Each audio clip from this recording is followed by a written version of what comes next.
So we'll build today this project. It's called Expense Tracker.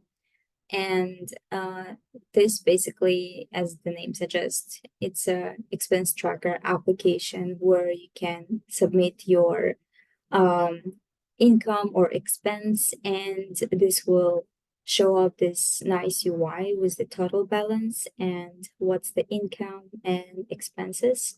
It's like a personal expense tracker application. For example, if I add here some new things, for example, um, I bought a t-shirt, let's say, for $50, and we can put here amount as if it's negative, then if it's expense, then we can put negative with minus sign. If it's income, then we can put it positive. And this is the memo. And if we add the expense, it will show up here as minus 50. So it will be totaled together with the previous amount, and it will show up here. And your balance will be updated. So income minus expense. So the total balance will show up here. So all the history will show up over here as well. Just a second.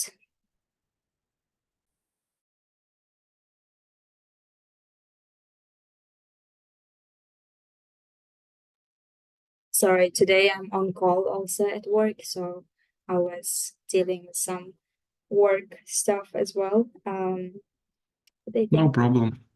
Don't worry. right now I think we can continue. So also, if you see that, you'll notice that when we refresh the page, this data will persist. So it is actually coming from your local storage. We'll be able to, I don't know if you have worked with local storage before or not. So there are three different storages in your browser that you can work with, you can access. So one is local storage that's in the browser, and you can save information here, some data that will be stored there until you delete it. And you can see that local storage right now, it is coming from this in our current URL. So in our current project, we have transactions key, and the value is this array with some objects, and we'll be creating this together. And I will show you how you can set up your local some data in the local storage and so on. But first we'll work with a dummy array to build the project first. So if you're ready, you can code with me, code along with me, and or you can watch. But I would suggest to probably just to watch so that you can ask any questions if you have. So we'll be just creating three files: our HTML file, CSS file, and JS file.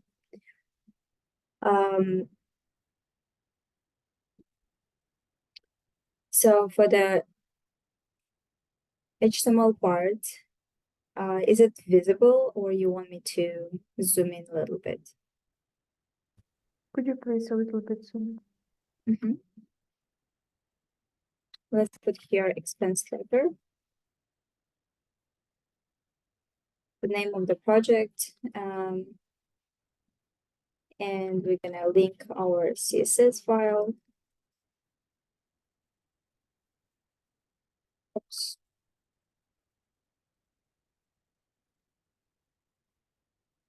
Style CSS. So for the body, we have here the h2 tag, and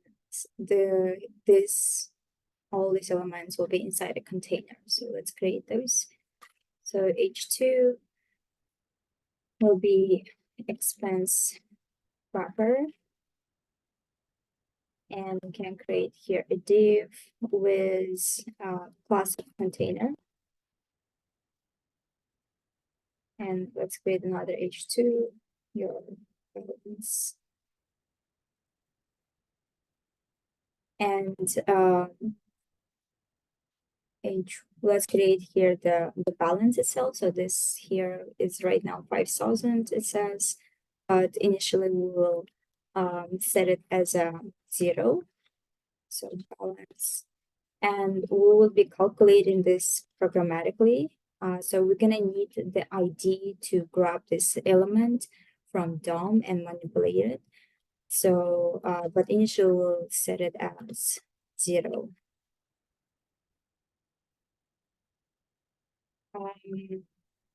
Also, we're gonna need, let's have a container, and let's put this income and expense inside the container. We can create a class, income expense container, and this will have one div with the income text and this income amount. So we can make it H4 income and paragraph with an ID. And this, there are actually two amounts here. One is positive, which is income, and one is negative, which is expense. And we want to have a different CSS styling because income is in green color and expense is in a red color. So to be able to differentiate them and add appropriate CSS style, we want to add a class and ID so that we can get it with JavaScript.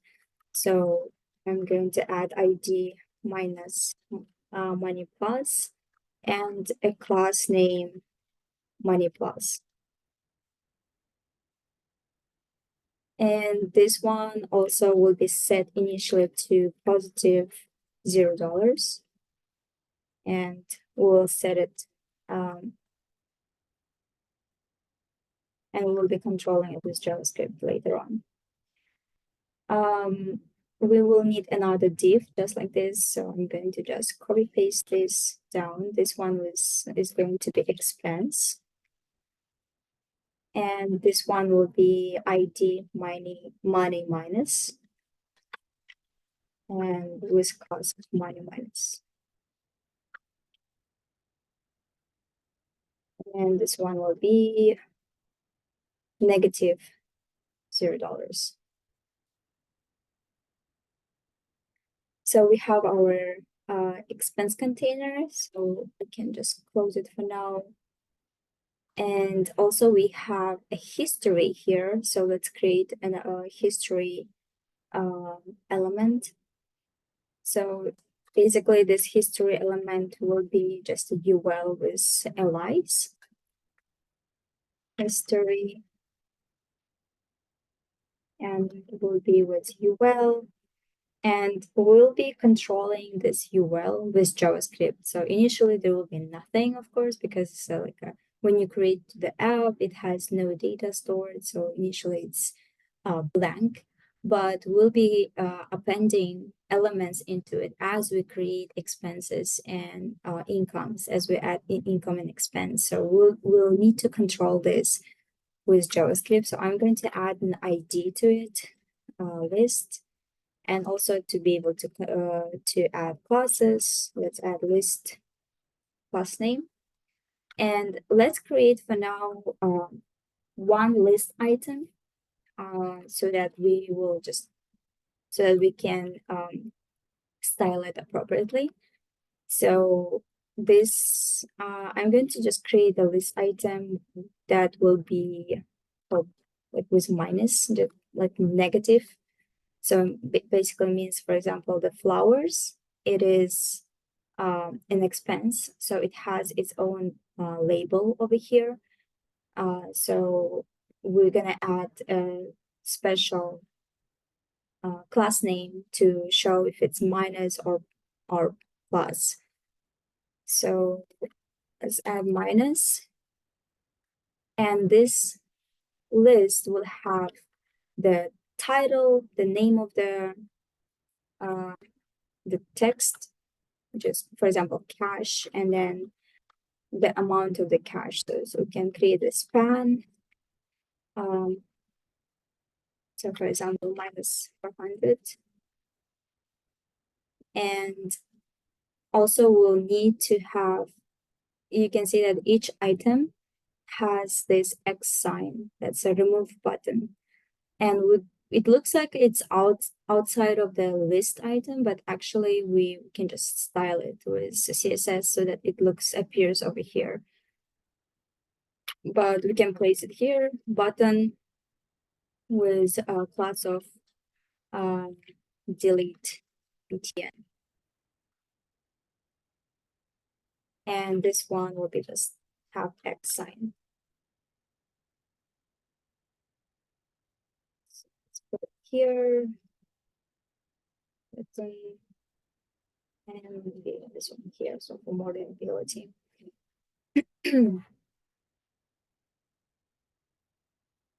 If we look at it, so it looks like this. Of course, we're gonna style it with CSS in a bit. So outside the URL, we're gonna need this element to add transaction with this. Here's we can have a form with the memo like text. That's gonna be input, text input, and amount label, and the amount input that can be type of number. So let's create that. So this will be h3, add new transaction.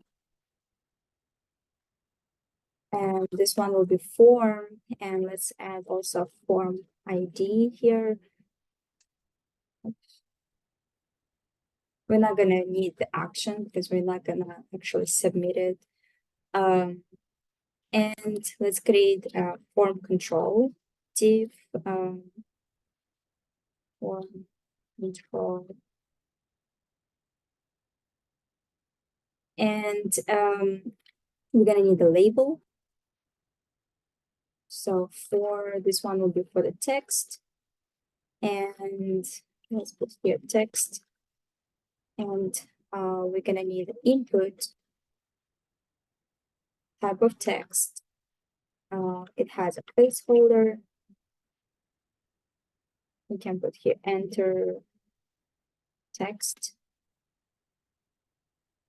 And also it needs ID so that we can link it to the label text.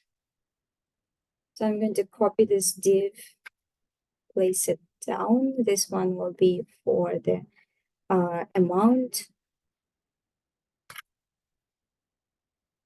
ID of amount, enter amount. And this one will be number. Also, we're gonna need actually for the label here we want to put, yeah, so here it should be amount. Also we have here some description of, like, it's a kind of like an instruction how to input the amount. So negative expense, positive income. So let's add it here inside the label. So I'm going to add here break. And here we're gonna just write negative.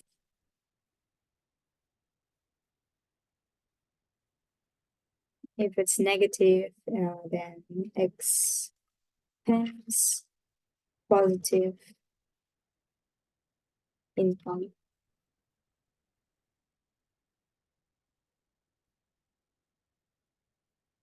Okay. And we're gonna need our button to add the transaction.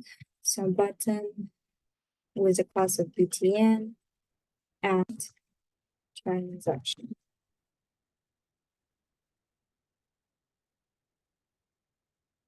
Okay, so that's pretty much it. Oh, actually, this button, we should place it inside the form so that we can submit the form. So we have here, let's have a look one more time. So we have an expense tracker, the container that holds all the other elements. And we have expense, this one should be income expense container with income and expense, the history with UL. So this one will remove just once we finish the styling. And H3 form. Inside the form we have two divs and the button. So let's have a look. Then we have all our elements in place. Before we move on, I'm going to just add the script before we forget. Script.js. So let's have them side by side so that we can get our class names.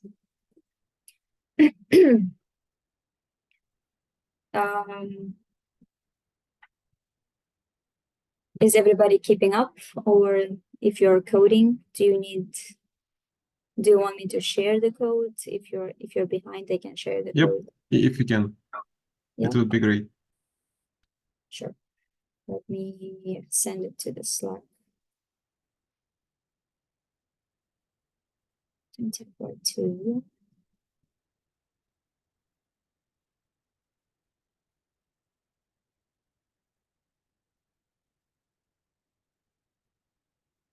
Okay, I sent it to Slack. So let's move on to style CSS. Let's get the font that I'm using here is the Lato. We can get it from Google Fonts.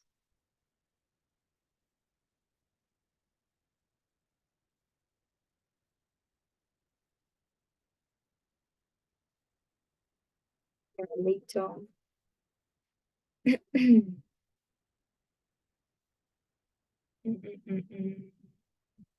think we're gonna just need the 400.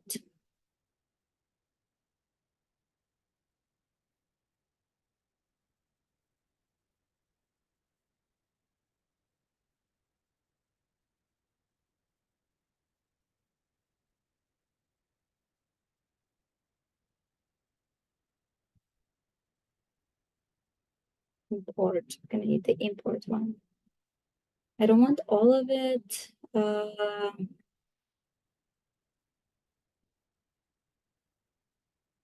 need this. I just need the regular one. Okay. So this is good. So let's import it to our CSS file. And also, I'll be using a lot box shadow, and let's create a variable for that as well. So root, we can create our own box shadow variable. And this one will be, I think I'll just put the value in the chat so you can, if you want, you can just copy it from there.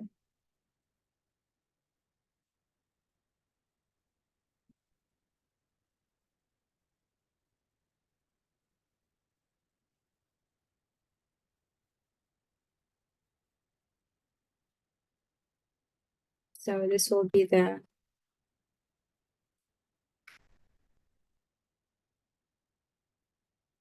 okay. What's up with this one? Root.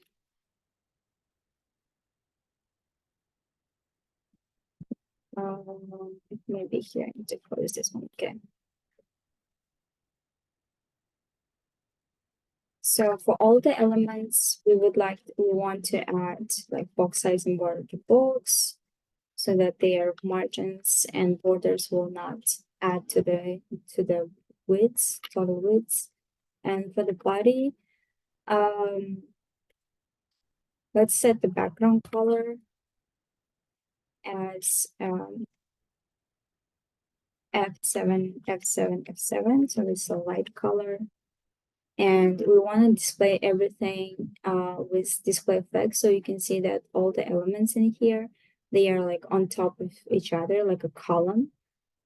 So we can use display flex and set the flex direction as column.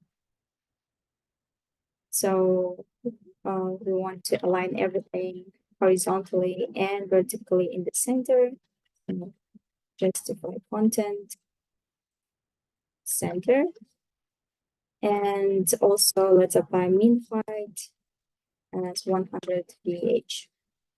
But we don't have any, min height 100 VH. Also, let's set the margin as 0 and apply the font family that we got from Google Font. This one later, I think it's sans serif.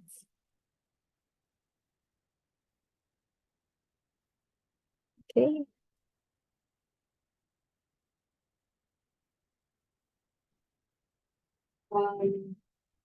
So for the styling, so let's start with the container. For the container, we just want to have set width, so you can see that everything has the same width. So we'll just apply it to the container. Let's give it a margin on top and bottom, top 30 pixels, top and bottom 30 pixels, and on the sides auto, and set its margin width as 350 pixels. So basically it will have this container of 350 pixels and it will be right in the center, so that because the margin is auto, it will place it right in the center. And for all the we have here H3. So for this balance, which is H1, and also for this balance H1, we can make the letter spacing as 1 pixel and margin as 0 to remove the margins. So basically, yeah. And for H3, for history, like this kind of tags, I want to add, so here we have this add new action, yeah, and history. So there is like this line that separates history and transaction from text. So let's add the styling for those, all the H3s. So it will have border bottom, 1 pixel solid, and this one will be BBB. So it's like a gray color. Let's give padding bottom as 10 pixels. Nursultan, go ahead. You have a question? Is it better to use the border or use the HR or pair? Oh, no, yeah, HR. HR, you can use it, but HR has its I will own. need the additional styling for HR, right? Yeah. Oh, that's why you use the borders. Okay. Yeah, well, you can use HR. It's personal choice. I think some people use HR. It's just you can. So one, Yeah, I got one could be just the multiple solutions. Yeah, multiple solutions. It's just one disadvantage would be that you're adding more elements that are not necessary. You can probably add this with CSS styling to avoid adding more elements, but eventually it's the same thing, I think. Thank you for your question. So also let's add some margin to this H3. So margin 40 pixels, 0 and 10 pixels. And let's style this div container with the income expense income expense container. So this is this container that has income and expense. And basically we need the background color, so we can apply the shadow that we already stored in the variable and style it a little bit. So background color will be FFF, so it's brighter color than our background. Let's apply box shadow. So it's gonna be our variable box shadow. And let's give it some padding, 20 pixels. And I want to display it as flex. And we can apply horizontally. I want them to be separated by some space. So maybe specify content, I think space between, space between. So here we go. Okay, and also let's apply some margin, 20 pixels and 0 pixels. For all the divs that are inside this container, so for income div and expense div, direct children of this container, I want them to be, we can apply styling for them. So income expense container, so direct child divs, for them, I want them, both of them to have same size, so flex 1, and align them in the mix center, text align center. So this is what we have for now. And also, I want to apply this border between them. So one of the ways you can apply, we can again use this and use first of child. So basically, this means that first div, first of type, yeah, first of type. We want to apply this border on the right side. Border, right, 1 pixel, solid, and this one will be DEDD. With a gray color also. Okay. So another thing that I want to do is we have here money. Money plus. Actually, let's apply to this history elements. So these history elements, I want to add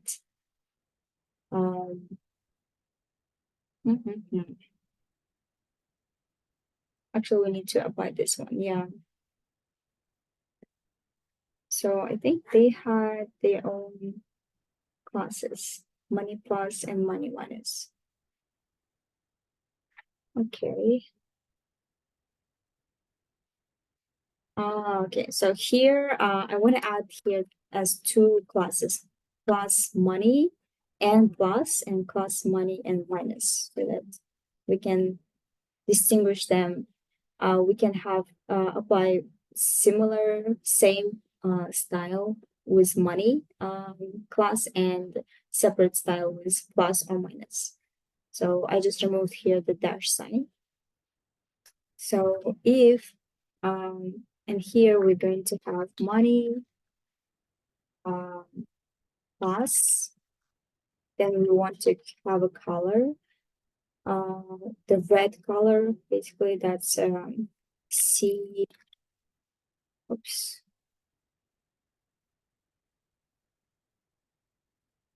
C, I will just send you this color.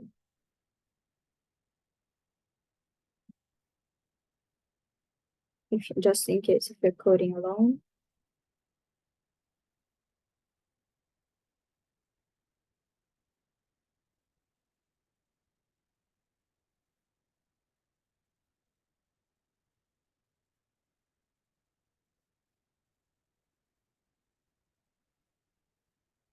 then for the money plus, we want to have this color to BCC 71, so it's a green color.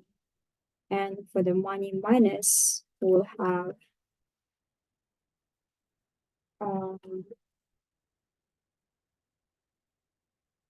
C039 to B. Okay, this should be the color. And right here, I'm going to add to the money class. Let's make the font size a little bit bigger. So 20 pixels, letter spacing, 1 pixels, and let's add margin, 5 pixels on top and bottom, and 0 on the sides. So this is what we should have.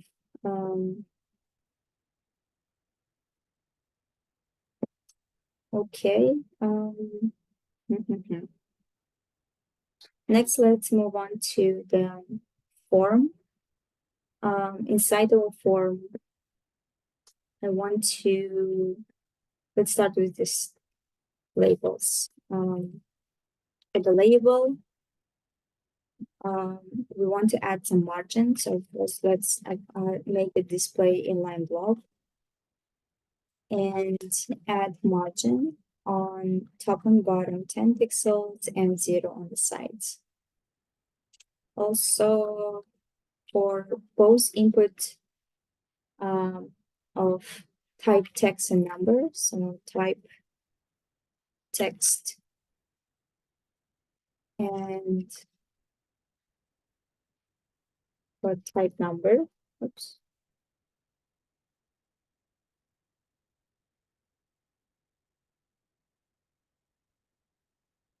For both of them, we would like to add some border, 1 pixel solid, and color will be DDD. Border radius of 2 pixels.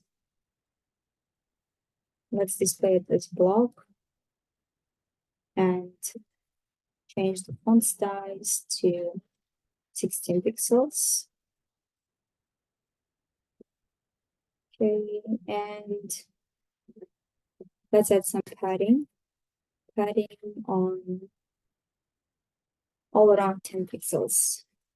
Let's make it width 100% of its container.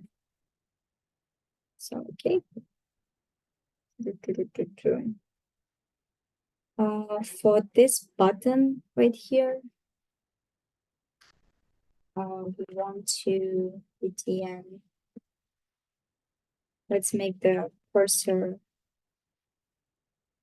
Yeah, let's change the cursor to pointer. And let's make the background color as 9C88FF.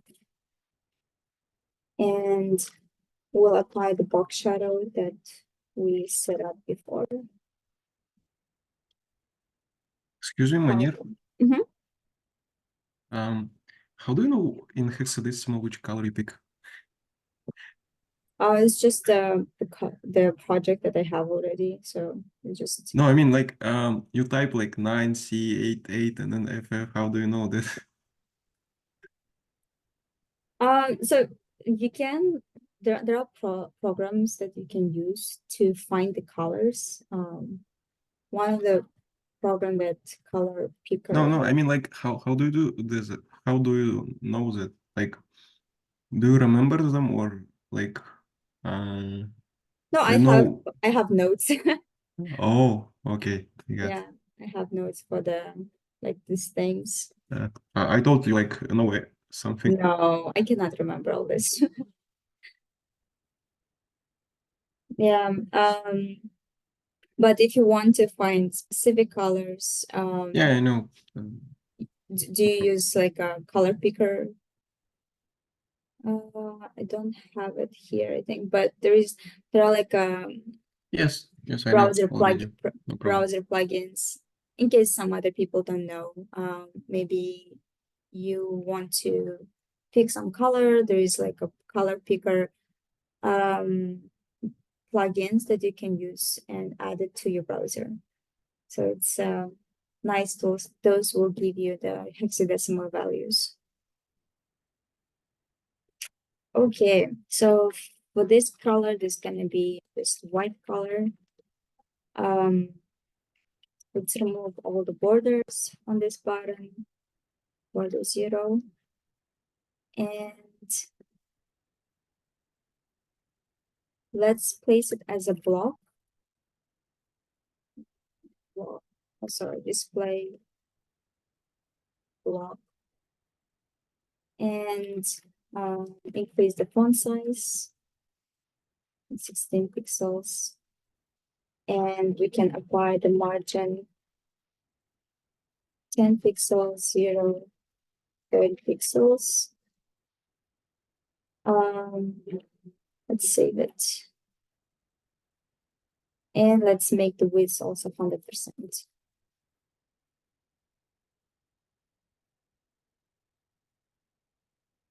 I think we're gonna need some padding also. Some padding, 10 pixels.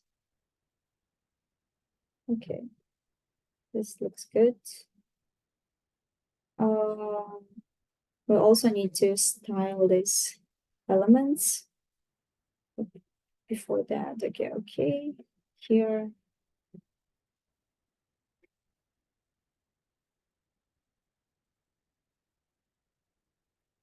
Okay, let's style this list elements. So I think this is our UL and it has a class of list. So class of list. So all the, for this one, we want to remove the bullet points, the style type none. And let's remove padding and apply margin on the bottom, 40 pixels. And for all the list items inside the UL, list li, we're gonna have background color. So the background color is white, same as this cut over here. And also we can apply box shadow, change the color of the text, and align them properly. So background color. So just white color, and let's apply box shadow, bar, box shadow, color. We can make it dark. Oops. Let's make it display flex. And I want to place them similar as this income and expense. So justify content space between. Space between.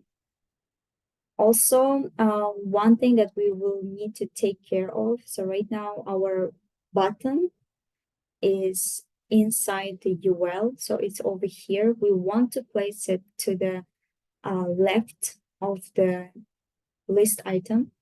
So that's why the list item itself is, we need to place it, we need to give it a, or maybe guys, this question is for you guys, how to place this item to the left from its parent item. We can use position absolute for his parent. Relative, and then for the button position absolute, and then use left and top. Exactly. Yeah. Okay. So the parent needs to be relative. Yeah. So position parent needs to be relative so that the child element, we can place it absolutely in relation to the parent. Otherwise, it will be in relation to the browser. So let's give it a padding of 10 pixels and margin as 10 pixels and 0.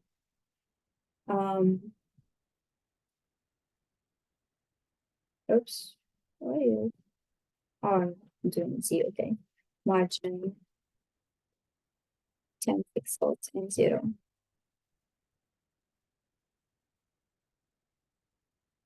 So let's finish this list item. So this list item can have minus or plus sign. So it's this ribbon on the side, this label, and that shows if it's the expense or the income. So let's style it as well. So for all the list items that have plus, so we will be adding this class programmatically also with JavaScript. So right now we have only one element that we placed that is minus sign. But maybe we can copy, just duplicate it, and maybe we can make it plus. This can be salary 5,000. Let's delete button. So yeah, we will just have one plus element, one minus element. So if it's plus, we want to give it border right. Border right, 5 pixels solid, and the color will be same that we used for we used before. So this one, oh, it's actually plus. So sorry, this should be this one.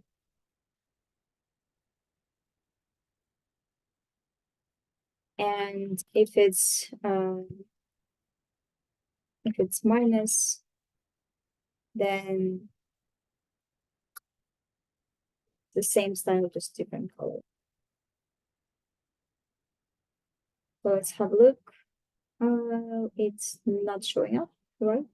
Yeah, use This is list. plus, minus. Right? Wait, This should be li, right? Okay, got it. Nice, good catch. Okay, so this is what we have. Label for the, if it's 400, yeah, minus 400, so it's expense. So it will show up as minus, otherwise it will show up, if it's income, it will show up as green. And let's place this delete button. Delete btn. So first, let's make the cursor as pointer. Background color. We can use E74. You can just use red if you want, 3C. And we want to remove the border, remove that black border. Border 0. And so the color should be white. Color FFF. Let's make the font size 20 pixels. And okay, it's almost there.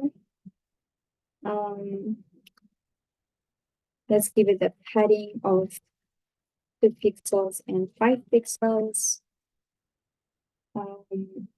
Let's position it absolute to its so right now its container is position relative. So right now it will be in relation to its parent container, which is list item. So we want to place it top 50%. So like in the middle of on the top, and left 0. Left 0 all the way to the left. And also let's have a look. Yeah, so it's right here. Think we here, I want to add line height, 20 pixels. And opacity in the beginning, we can keep it as 0 so that we will change it on hover, we'll change it to 1 so that it will appear. And let's put it in the middle, transform. So we want to translate. So to the, on X, all the way to the left side and 50% on the y-axis. So before we go, let's remove it for now. Let's see where it's located. So it's somewhere here. Okay, same as over here. Good. Let's remove it for now.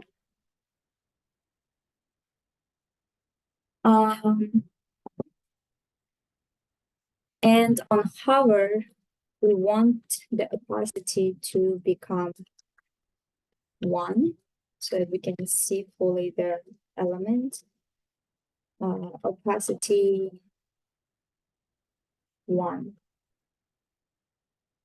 So you can see that when we hover, it appears, but here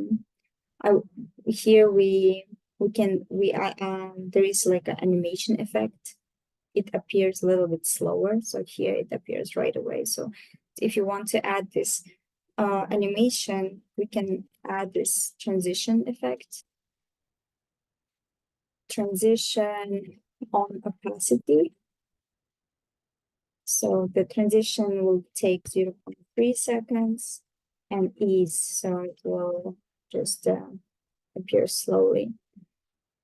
So now we have this little transition effect. Okay, that's it. It's a lot of styling.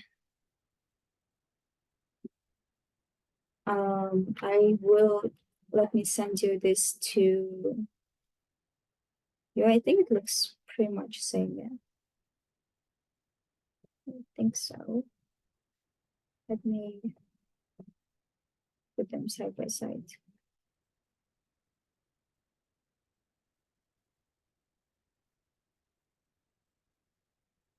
So here we have a lot of padding, I think. What is this? This is the income expense container. Is it from the padding? Of padding 20 pixels, flex. Let's see. Let me just double check. I'm not sure why it's. Oh, okay, H4. Let's also add style of the H4. H4, we want to remove this margin. Let's remove it fully because it's appearing too big. And also let's add some, so here it's all capitalized. So let's add some text transform. Capitalize. Oh no, it's not capitalize, uppercase. Yeah, now looks same. Okay, let me send you this CSS as well. And okay. What did you say just now? I will send it in Oh. Slack. Yeah, I'll just Thank you. send it. Okay, so next is the fun part, JavaScript. And it's gonna be a lot of, it's very JavaScript heavy. There is some logic, and we'll do it right after break. Let's take a 10 minutes. 10-minute break, yes. Keyboard timer, oops. Let's take 10 minutes break. Enjoy break, see you later. Enjoy. So let's remove this hard-coded list elements. We will be adding them programmatically. in Script.js, I'm going to put it just side by side for now. So we're gonna need to get certain elements from DOM. And here I'm gonna need you to help me with that. What kind of elements we're gonna need to be able to have all this functionality working?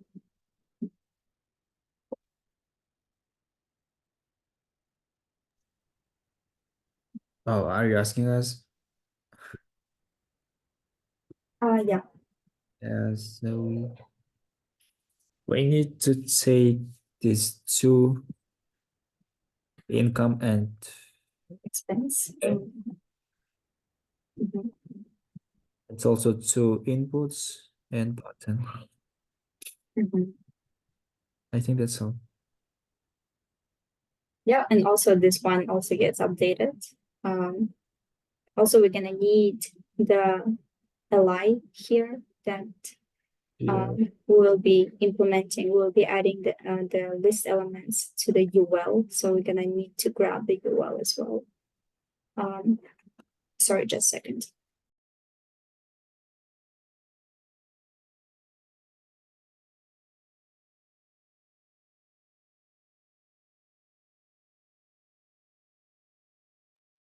Okay. So let's grab all these elements. So we're gonna need the balance, total balance, the balance document. So how do we get this balance? Which element is that? And Query this selector. question is for Zarina. Hi, Zarina. How do we get this balance? Oh, hi. So we can use query selector and use ID balance or Mhm. get element by ID. Exactly. Thank you very much. Balance. And yeah, this one has ID of balance. So we'll just put here ID balance. And we're gonna need income and expense. So those are money plus and money minus. Yeah. So I'm going to just copy this one. So we can name this money underscore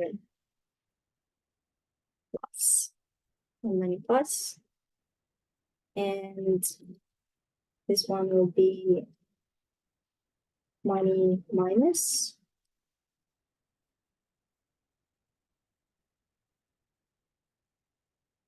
And what else do we need to get?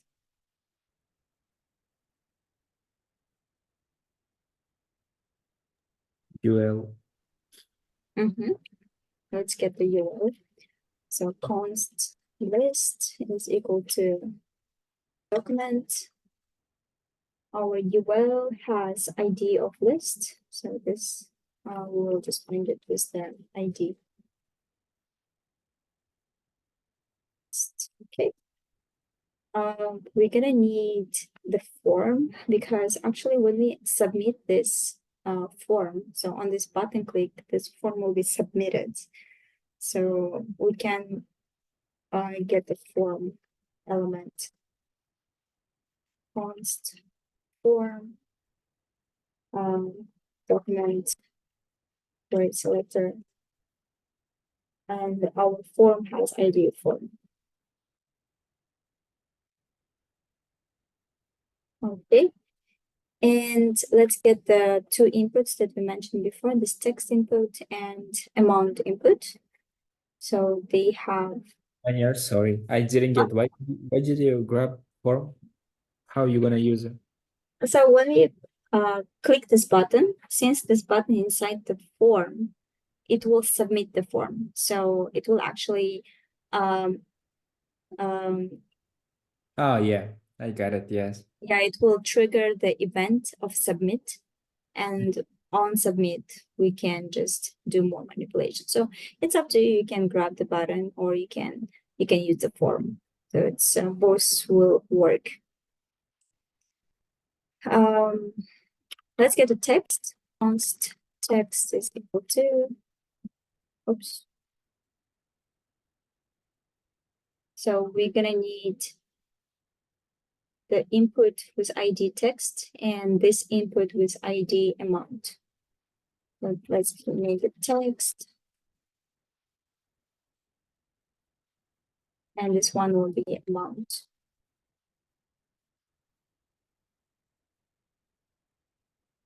Okay, so we have all our elements in place. And I'm going to use just a dummy array with all the items. So eventually we will be storing them in local storage, but for initial functionality, to set up the initial functionality, I will use just a dummy data, like a mock data. So const mock data, and this will be array of objects. And I will send you this. Let me send you this array. I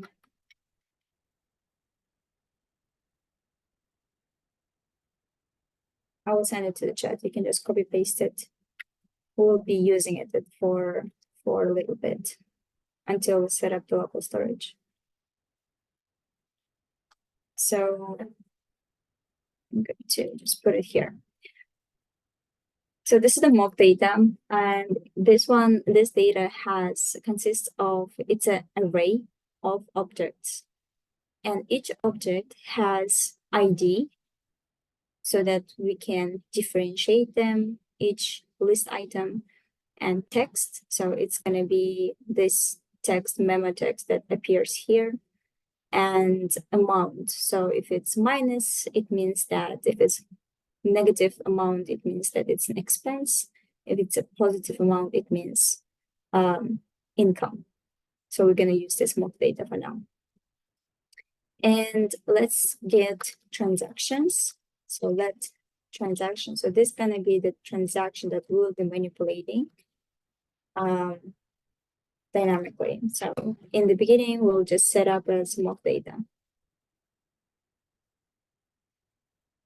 And first of all, I want to add this transactions into UI as a list element. So I am going to create a function add transaction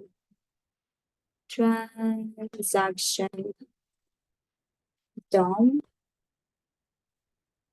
Let's make it capital. Add transaction DOM, and it will take the transaction. So we'll call this method, we'll call this function in, so there is we can create a function that will load when we open this, as soon as we open the page and script file loads, all the JS file loads, we can create init function that will run directly. So this init function. So we'll be just loading right away. So for example, I can put it here, console.log init, and we can check it here, console. So when I reload, it will appear right away. So on initial load, we want, because why we're doing this? Because in initial load, if we have any transactions, just in our case, we have already transactions that were made before and stored. We want to populate them right away when user opens this application. So in this init function, we'll do like our initial logic, like populating these list items and showing the amount of the current balance and current income and current expense. So we'll be doing those things first. So first thing first, we want to add transactions, add transactions, so existing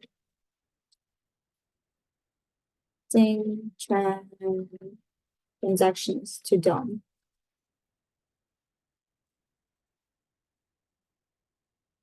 To DOM list.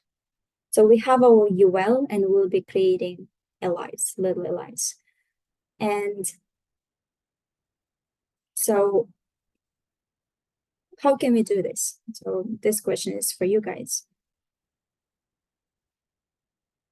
What kind of steps we need to make to add these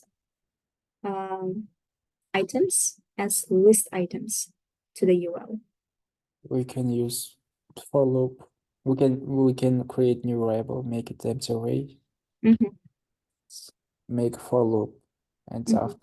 after looping, like puts every like this by ID puts every, I don't know how to call it, every object. I mean, yeah, it puts every object in a, we can create here div list. We already have, you can just copy paste here and Mhm. input value from data to our HTML. Okay, yeah, sounds good. So we'll be using for loop to loop through the every item in this mock data.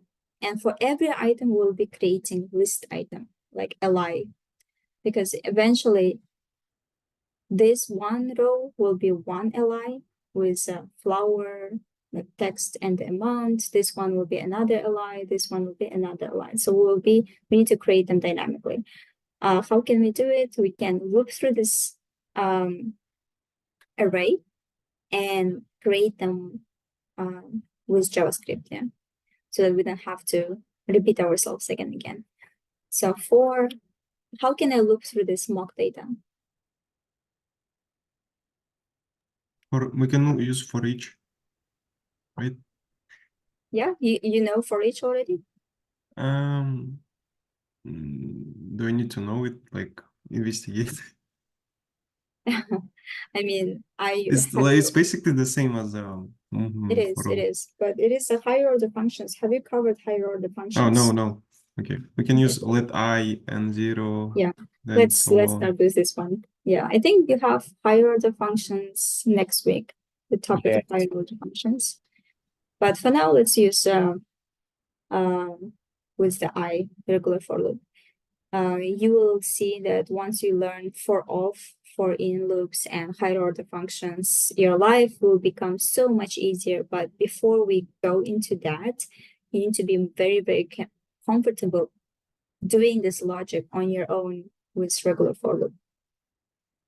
Because those for each like all these higher order functions that you will get introduced to, like map, filter, they are JavaScript specific methods, and you need to know them perfectly, of course. But if you want to transition into different language like Java, C#, those higher order functions do not exist there. So but everywhere in every programming language, you will have this regular for loop. So if you master it, if you're very comfortable with it, looping with it, your transition will be easier. So mastering the fundamentals of program, like But you have the built-in functions in Java, right? you do, yeah, but not like I don't think they have. They don't have reduce or map, like they have different built-in functions. Maybe. But they have for each. Yeah, they do. So for all the mock data, lengths I++, for each transaction, so we'll have, let's get each transaction, const transaction is equal to mock data I. So each transaction is each object, right? So we have each object that has ID, text, and amount. And we want to run for each transaction this function. So this function will actually create for us list elements. So let's grab the function add transaction, and we'll pass transaction to it. So in this function, we need to create list items and put them into the UL. And the structure of the list item will be, actually, let me put this. So this is the li. This is the structure that we want.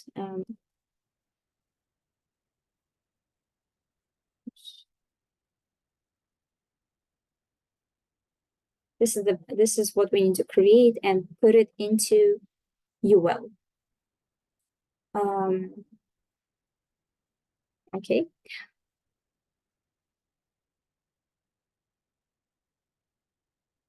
And how do we do this?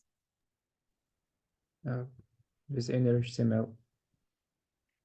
Mhm. With that inner HTML.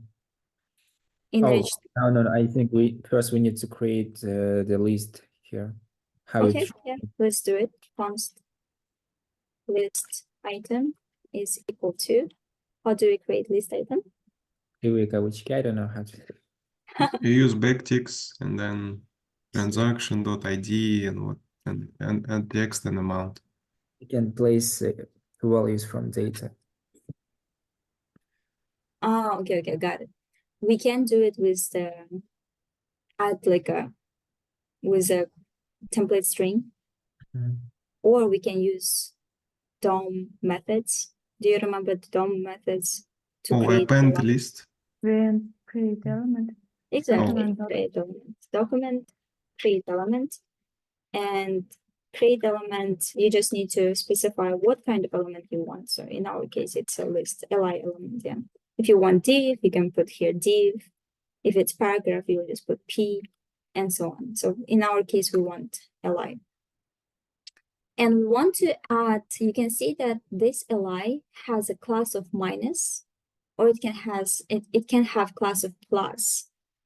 So this will basically style our, like it will add this border, positive or negative border. How do we add this style, guys? How do we add this class? It needs to be minus or plus, depending on what? We have to check or use if else condition, Mm-hmm. and then we have to know which number is there, minus or plus. And Exactly. You're 100% correct. So we need to get the sign. So sign will be positive or like minus or plus. Yeah. So that will get us if we're going to apply with what kind of style basically here. And okay, so how do we get the sign? We can get the sign from the amount. How do we get the amount? Mock data.amount. Mock data. Transaction.date. Oh.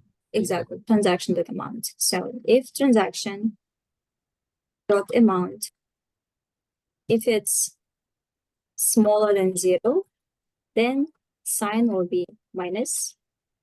Actually, minus, or it's going to be plus.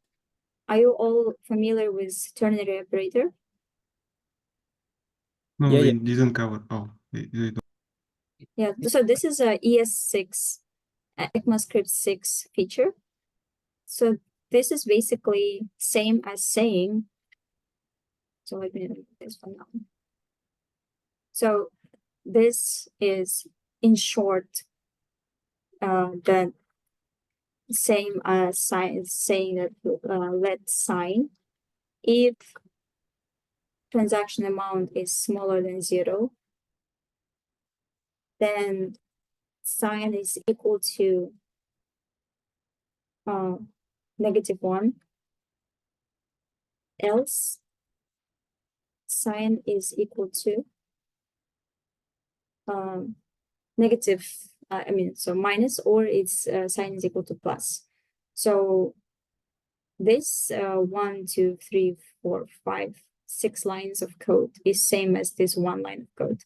So it's basically like a ternary. It's called ternary operator because it consists of 3 different parts.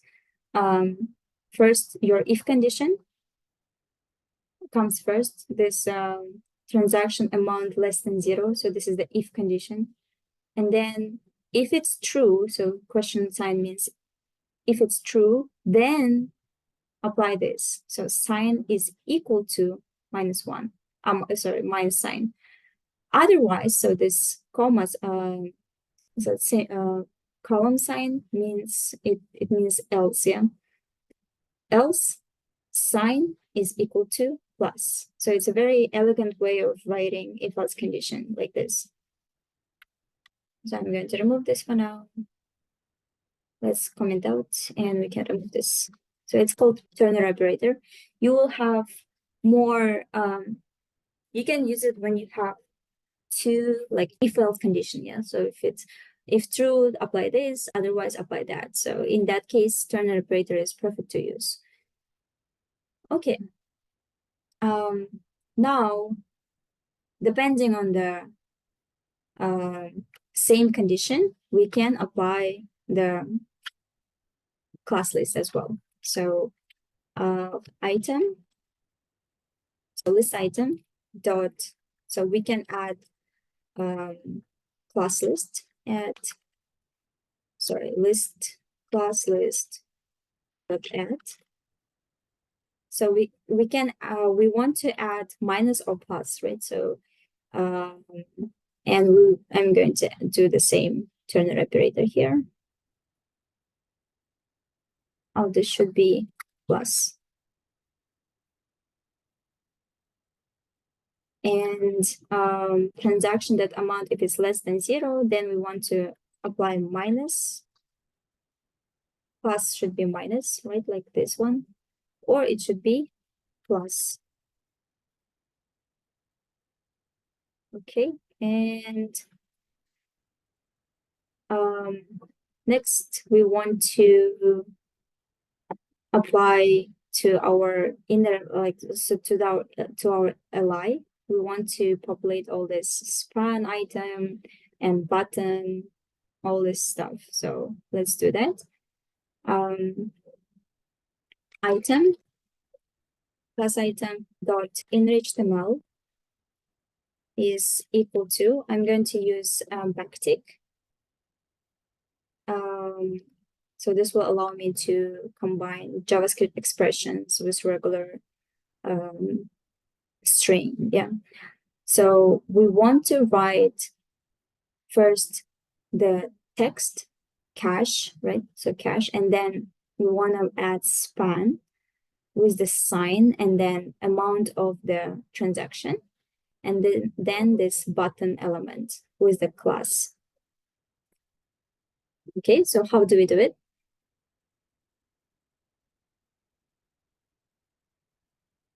What should we start with? And this question is for Kai.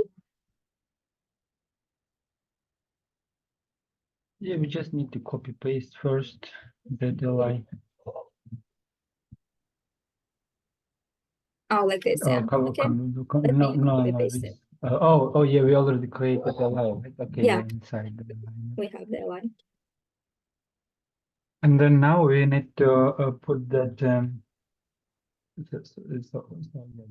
dollar sign variable for -400, just delete -400 inside the span. How about cache? So what is cache? What we Or have in for our cache? case, flower, salary, book, camera. Oh, okay. Yeah, we need the dollar sign. Mhm, The variable and dollar sign and curly braces. Inside that, what's the transaction? transaction. And then dot. What is that? Text. Perfect. Okay. Then we have the span, and inside the span. Yeah, and you need the T in the text. In the previous Oh, sorry, line. T. Nice, thank you. Okay. Inside the span, yeah, we need the same way. We need to just copy paste and change it to amount. Okay. And also this minus or plus sign, we can take it from this sign because it holds the minus or plus. So I'm going to take this. So instead of minus, we will have sign. And yeah. here, what should we go? What should go here? Yeah, transaction dot amount. Perfect. Okay. I think this is it. We should have already, I think, something in here. So init. What is missing right now, guys? We are not, it's not showing up here. What do we need to do? I think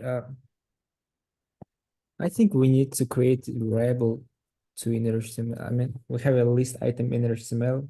It had to be as a variable. And we have to put this variable in UL, I think. Exactly. So list is our UL. We need to append child, right? Append child. Oh, we can List item. see. So this will just appear. Nice. We have flower, salary, book, camera. So we have 4 items. Double minus. Actually, double minus. Yes, double minus. Nice. So here, how we can remove double minus here, we can add mass dot absolute. So this will remove any sign in front of transaction amount because we don't want to have double minus sign. What So was this- it before? Huh? Why we had the double minus before this method? Because amount has its own minus sign Okay. and it also has this sign in front of it. That's why we had double minus sign. Okay, nice. What else should we do?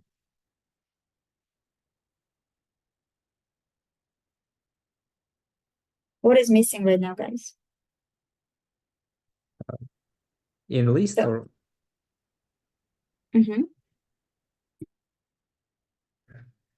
don't know. Can you check? So we need to update this balance, income and expense. Yeah, they need to read directly from these items. So you can see that income is 5,100. So that's 5,000 plus 100, and balance will be basically the calculation of the expenses and the income. So let's calculate that. Let's create.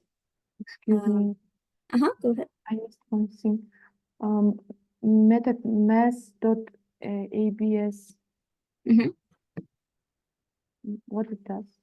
What does do? Okay, mass dot apps. It will get the absolute value. Basically, if it's minus, it will convert it into the positive, like plus. So for example, we had here minus 10. It will convert into plus 10, positive 10. Okay, got it. Thank you. Sure. So let's create, we need to update these values, yeah? So balance, income, and expense. So current income should be 300 plus 150, so that's 450. And expense should be minus 20 plus minus 10, so it should be 30. So, and your balance should be 420? Yeah, 420. So let's make sure that those values get updated as well. So I'm going to create here a function, update values.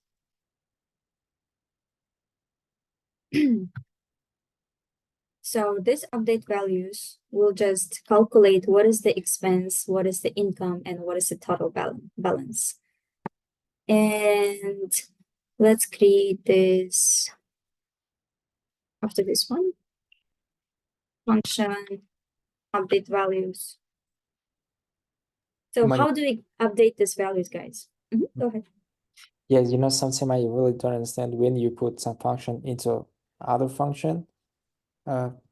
Не могу точно разобрать, в каких случаях. Здесь нам как нужно их объединить? Зачем мы положили в init, чтобы что? Init, because when we just load the data, like load the page, if you visited before this page and you have some history already, we want to show it to the user because this is their previous transactions.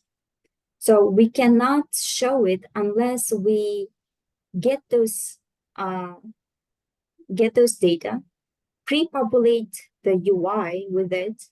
So that's what we're doing. So we are getting all the data, looping through it and pre-populating on the DOM and updating. We need to also update this balance and income and expense. Okay, so it's like the main function which shows the starting. Exactly, it's a starting value of the page. But if it's a new user, let's say they don't have any history, this will be blank because there will be nothing to show here because mock data will be empty. So this function will not run. Update add transaction to DOM will not run, and update value also will not really do anything because we don't have any value in the transaction. So everything was set to 0, 0, and history will be empty. Thank you.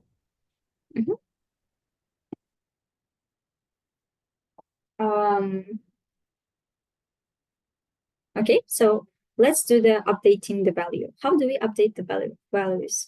So we need total amount, yeah, the balance. We need income and we need expense. I'm going to create first.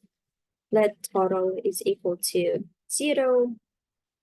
Let income is equal to 0, and let expense equal to 0. Now, question is for you. How do we calculate this total, income, and expense? So I think we need first get income and expense. I don't know the logic, like if our amount more than 0, we have to count them and put in income. Else than 0, count them separate and put in expense, but I don't know logic. That's correct, actually. That's exactly what we're going to do. So how do we get those amounts?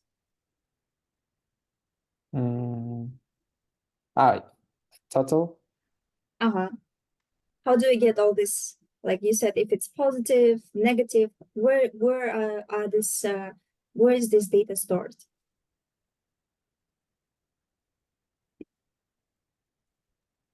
Guys, I didn't answer the questions.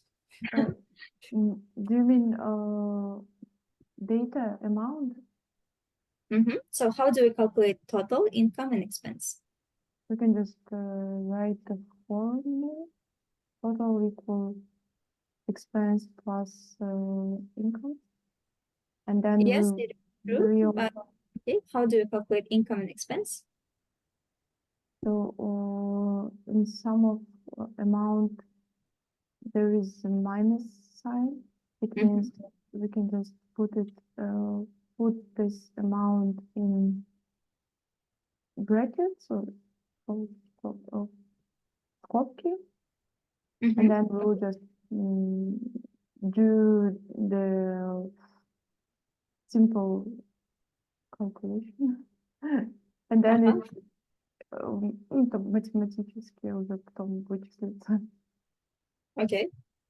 How should we? So where is this data stored? It's in mock data. In mock data. Okay. What do we need to do with mock data to get all these amounts? We need to look through and receive statement. Exactly. We need to for loop, right? We need to look through the mock data. We need to get into every object because every object has this each amount. So we need to start with looping. Okay, let's do that. For let I is equal to 0, I is less than mock data. Dot length. I thought I we plus. use transaction because we have same thing in transaction. We do, but Okay, we need for okay if we we can need put it inside No, for loop. That Yes. transaction is a different function. We are inside Yeah. the different function now. Oh yeah, you're right.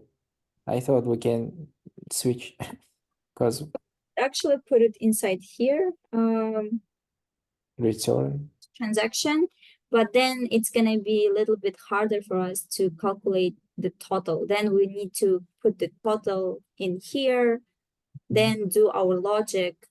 So this for loop might become very bloated. We want to avoid it. So that's why we're trying to extract this logic into a different separate function.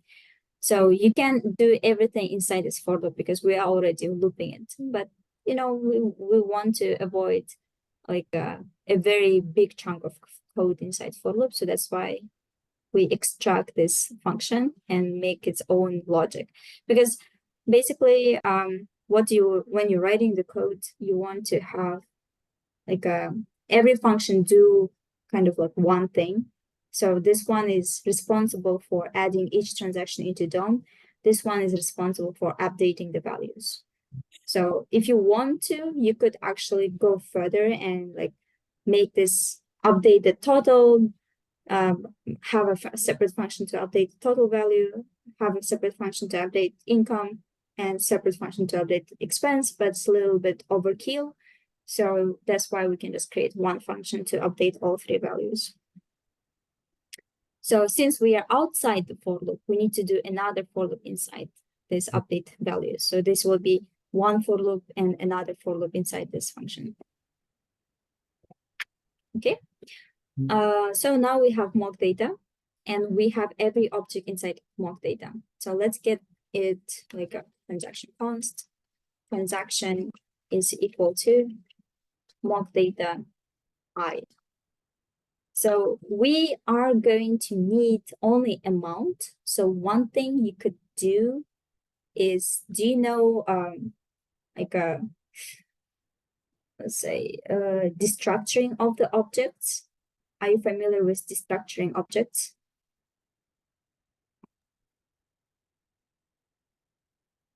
What does this? You don't know You this. mean like have a list and like равно and Destructuring objects. Let me get you the ES6 in JavaScript. I think object destruction. Maybe it's in here. So if you have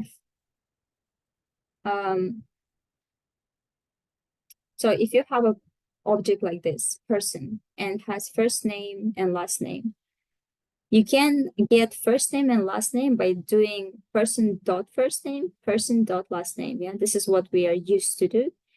Other way you could do is you can actually destructure it like this. So on one side, you will have the object name. On this side, you will have the key and values. Yeah, so this is the variable that you're going to create. Like that, it's the key that you have it here, and this is the f name is whatever you would like to you would like to use, I think.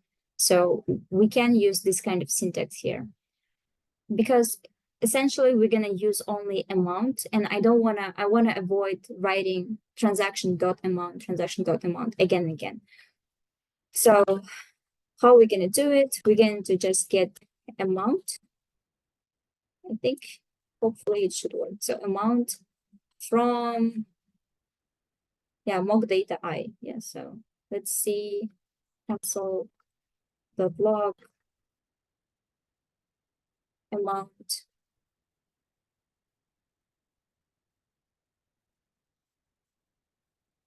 Let's see if we're actually gonna be able to get this. And here. So okay, we are getting -20, 300, -10, 150. So we're actually getting the every amount from this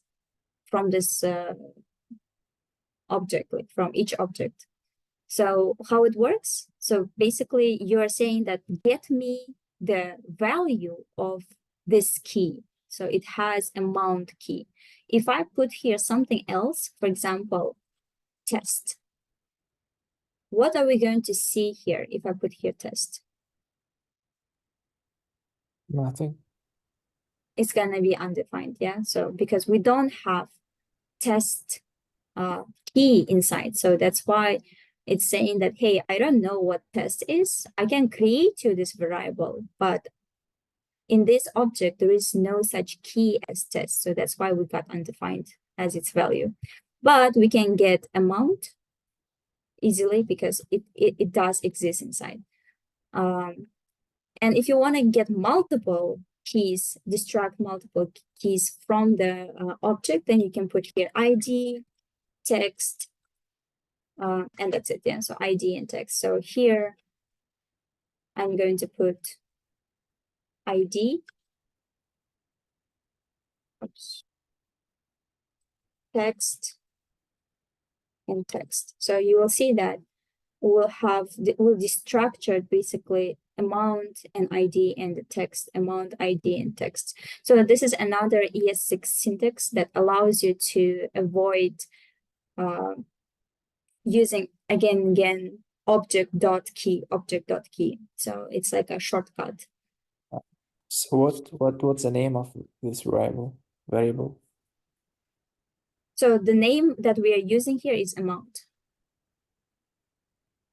Oh, So we it's can okay. now use the amount key. If you want if you want it to be something else, then we can use the like syntax over here. So for example, person.first name, so first name, and then we can put here f name. So maybe Oh. this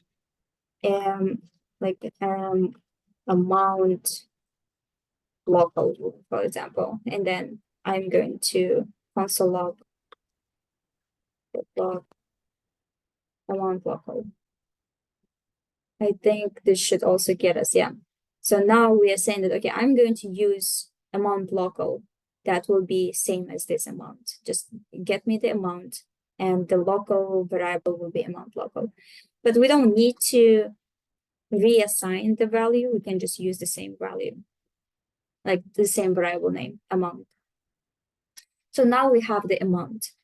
The amount is -20, 300, -10, -150. So how do we calculate income, expense, and total? And this question is for Amantur. I think we should use if-else condition.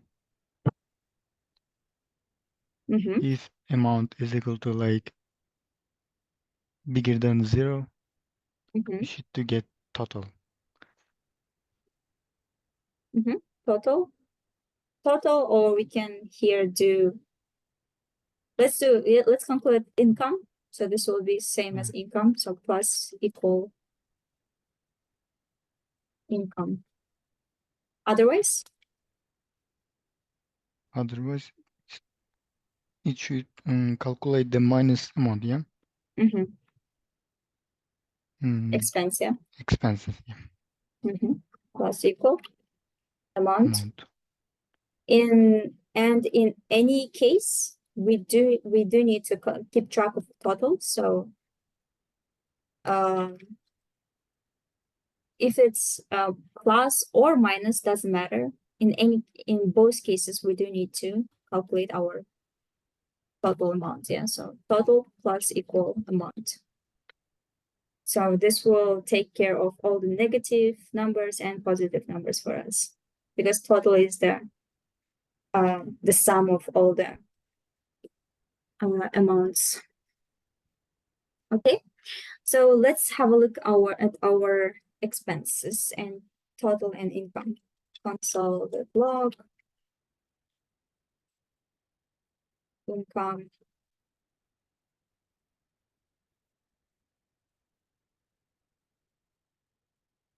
This one, it should be expense.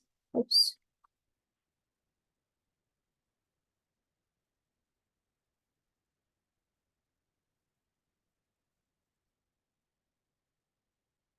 And this one should be total.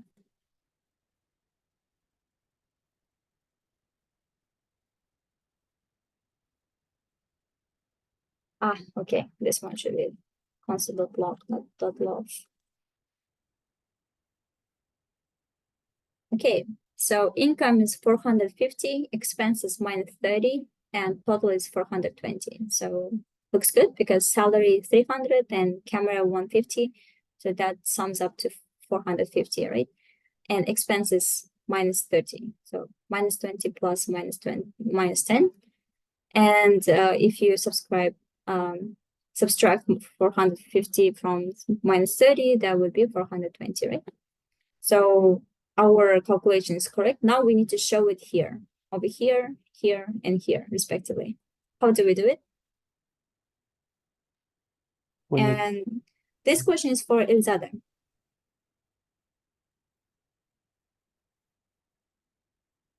Hi, Elzada.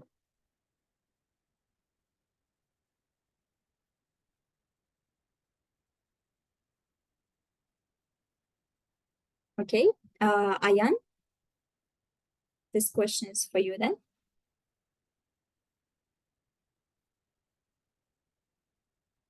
Come on, guys, don't be shy. What do you think? How do we show income, expense, and total in the UI?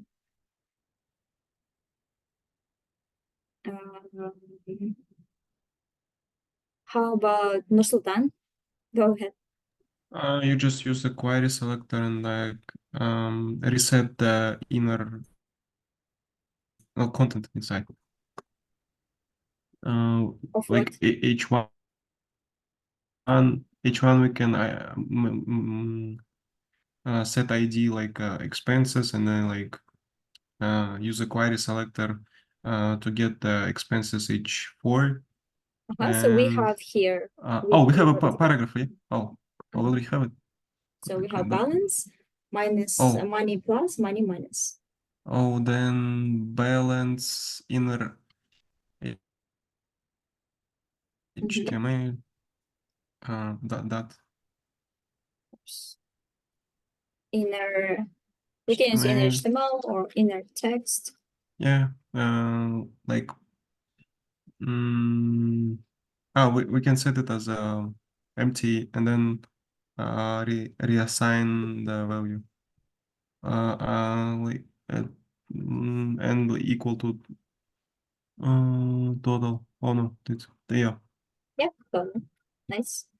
And for money plus, we can get money plus is equal to dot inner text. We don't need to clean like the content inside. We can just override it. Yeah, Like no the need you to. use equal. Like you don't need to like clean it. It won't like add the new content to the old one. Oh no, it will Yeah, just override it. Yeah, I think Okay. it's gonna add this inner text to that zeros. Oh no, we can test it, but it Okay. will. It should not do it. So income, and there should be money minus, and it should be expense. One thing we could do here is we can add the dollar sign as well in front of the total.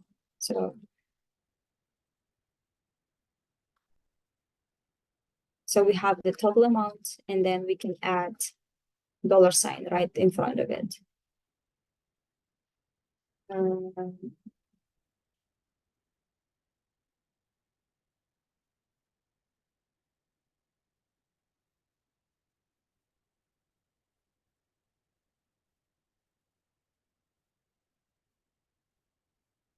Expense, should be expense, okay.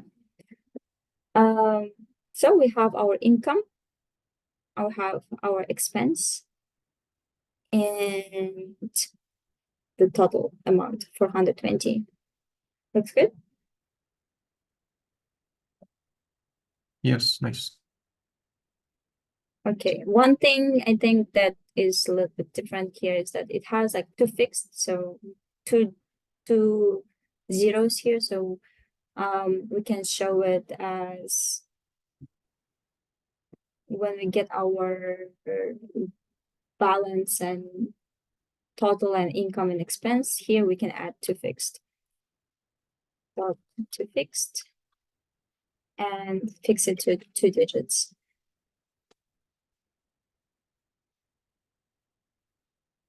So we'll do it here and over here. So now we have two digits after dot. Okay, so this is how we update the values on the UI. And next we'll be covering how to add transactions dynamically, how to remove transactions dynamically, and also if we don't run out of time, I will also show you how to use local storage, but that should be pretty quickly. Let's take a break for now. How are you feeling? Any questions till now, guys? Is everything clear so far? Yeah, man, yeah, no questions. Cool. Nice. Okay, let's take 10 minutes break. See you after Enjoy your break. break. Thank you. So far we implemented the adding existing transactions to DOM from this array of objects. And also we took care of the function that updates the values for us for the balance and the income and expense. Now let's actually work on the core functionalities, which is adding a new transaction to the list.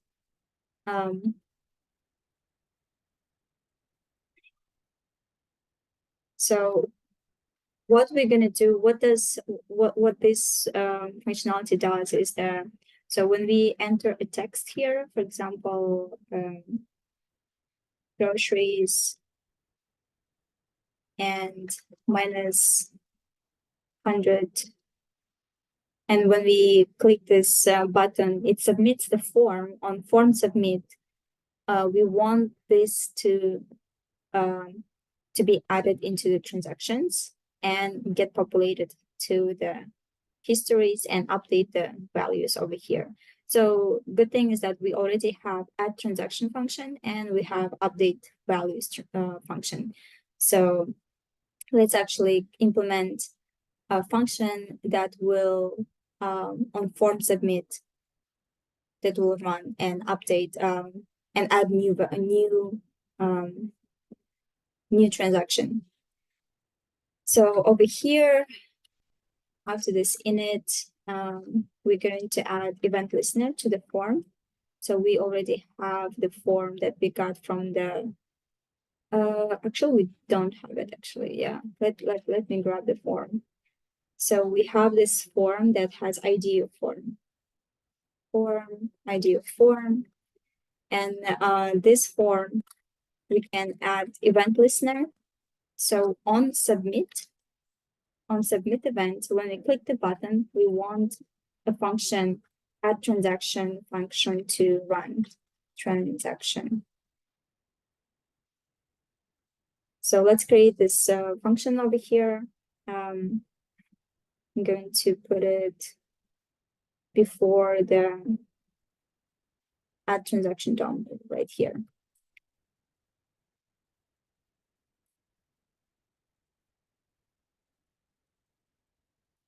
So the function add transaction.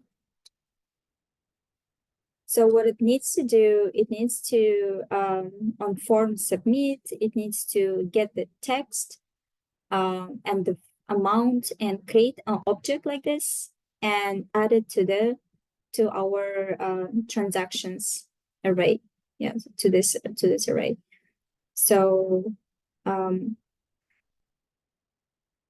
let's do it. So first thing first, on this event, we don't want the form to be actually submitted, so we can use prevent default event prevent default method to prevent it from submitting and cleaning out the form.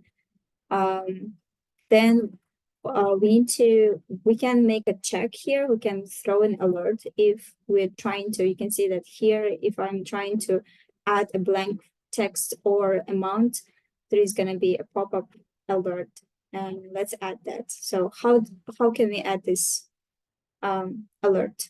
What do we need to check for?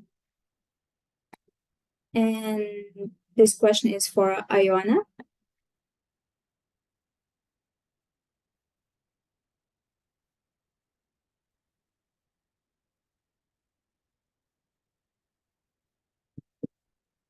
Okay, Azada, how about you? So how can we check if the text or amount are blank?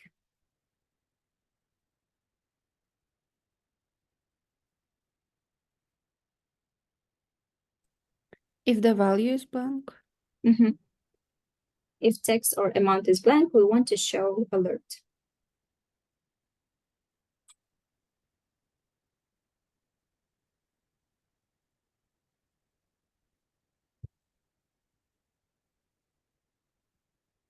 if text Mhm.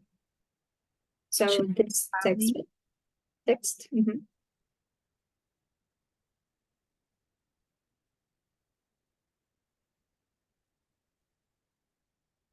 Yes, go ahead. do we have value? That value. Exactly, we need to get the value.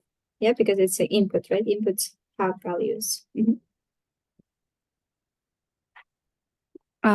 Equal blank in the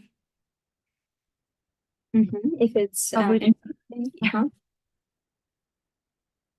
Or or amount value. mhm. Amount dot value equals empty. Mhm. Alert. Mhm.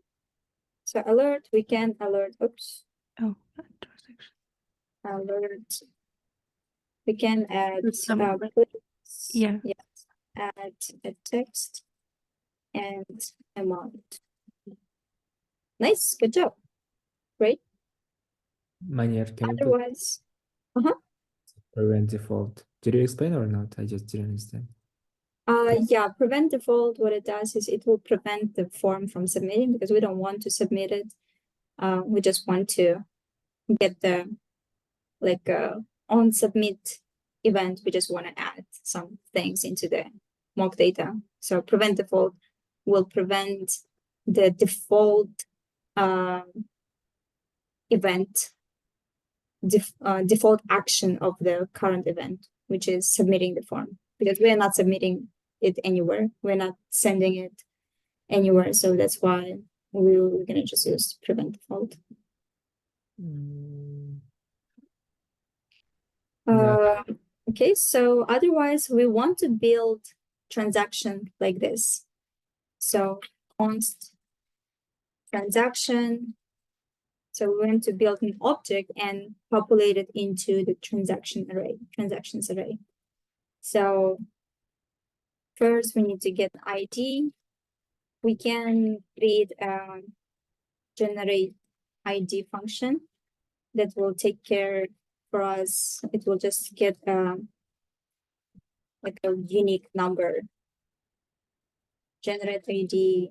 I'll just do this ID.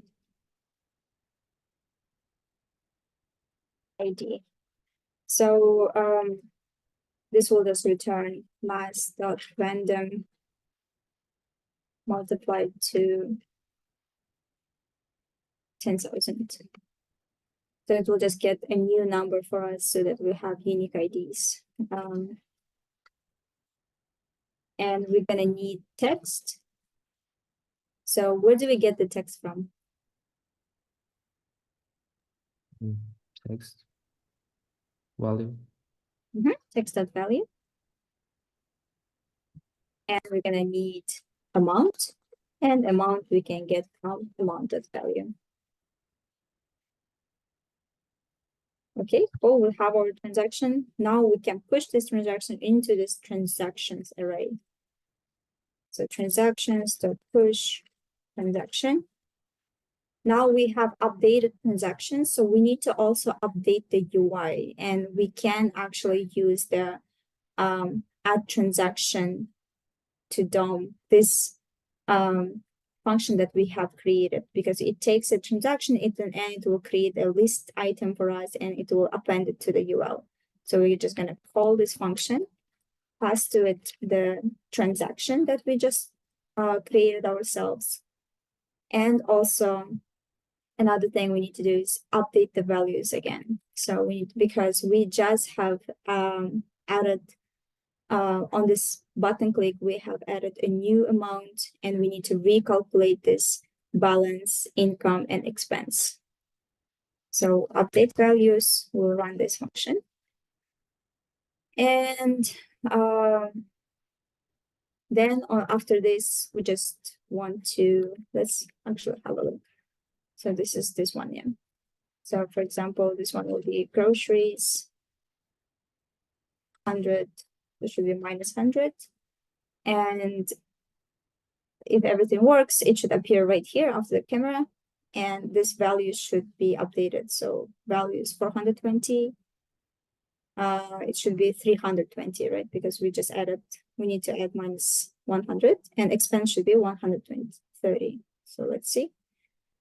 Nothing happened. Okay.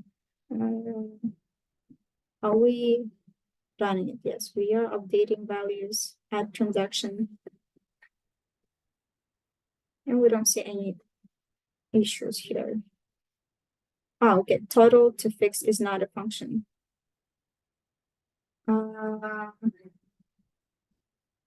Total to fixed is not a function. Oh, okay, got it. So we are here getting the amount, but this is a string, right? We need to convert it into number. So here I'm going to just inline convert it to the number. This should fix it because a string does not have to fixed. Let's do it again. Groceries minus 100 added. Okay, cool. Groceries got added. And then now our expenses minus 130 and balance is also updated. Okay, looks like it's working. Okay, any questions about this, guys? Add transaction function.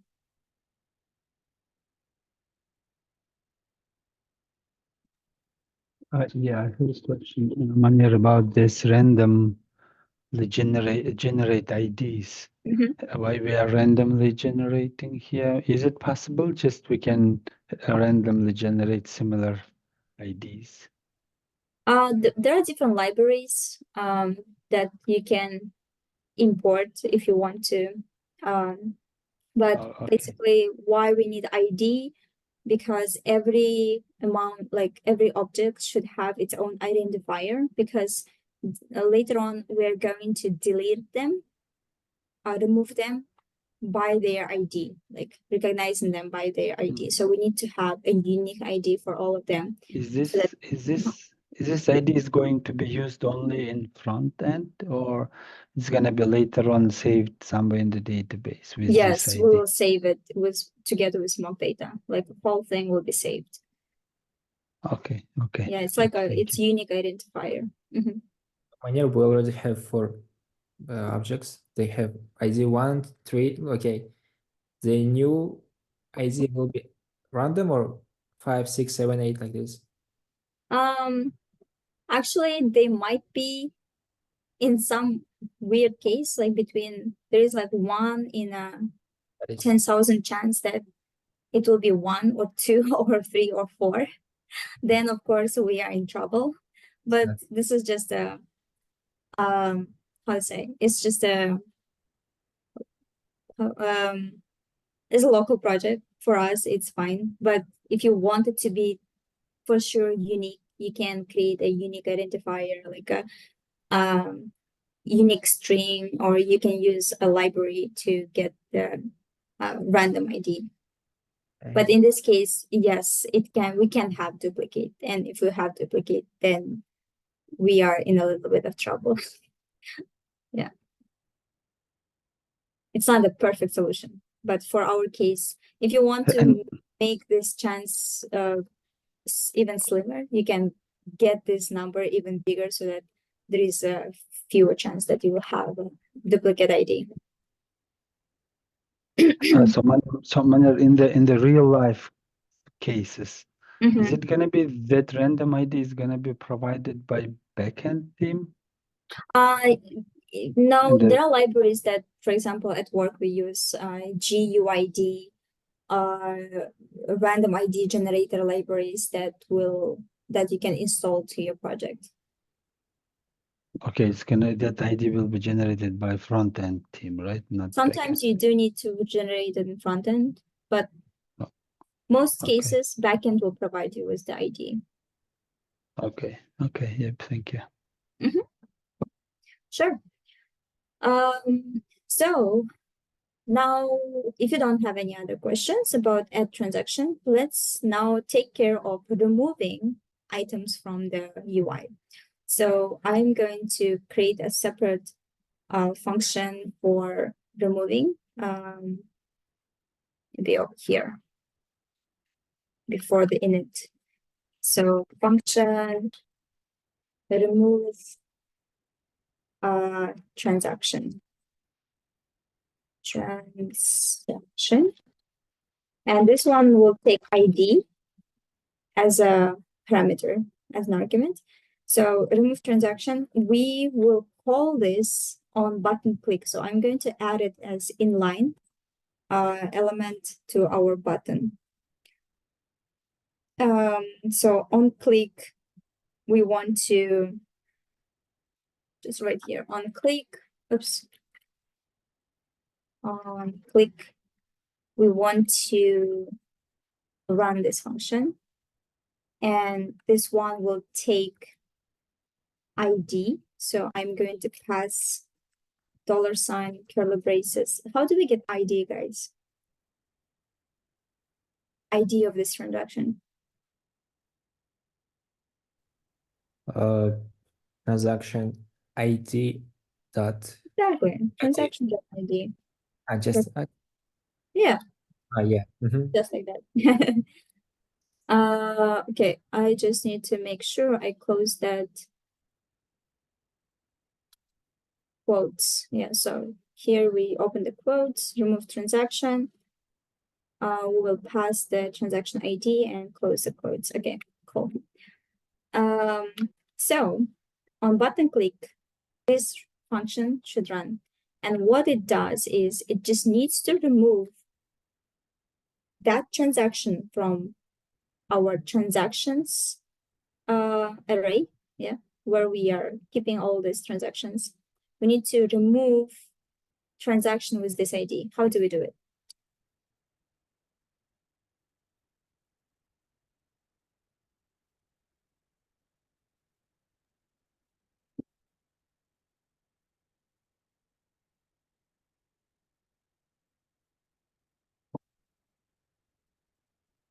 This question is for you guys. How do we remove certain transaction with this ID from our transactions array? Can we use method remove Remove? or Is there a method remove? I'm just checking. This is all. I'm not sure. Yeah, I think we can use just loop for loop Okay. again, and then find that ID first. And when we find it, to remove it. Okay, let's do that. So there is not what we can do, we can actually create like a array const filtered transactions, and this one will be just empty for now, and then we can push into it all the transactions that do not have this ID. Okay, so we're gonna filter out everything except the transaction that has this ID, and then we'll just override the transactions array with this filtered transactions. Okay, so that's the plan. So for let I is equal to 0, I is less than transactions dot length I plus plus. So we have every transaction, and if transactions at I, yeah, every transaction, if its ID is equal to the ID that was provided at button click, if it's equal to that, then, well, actually, if it's not equal to that, then we want to push it into filtered transactions. Filtered transactions are push transactions I. So we pushed it there. Now our filtered transactions has fewer transactions, right? Everything except the one that has matching ID to this one. Now we can override our transactions array with the filtered transactions. So this way we'll make sure that we remove the transaction. So let me console.log transactions, and this should be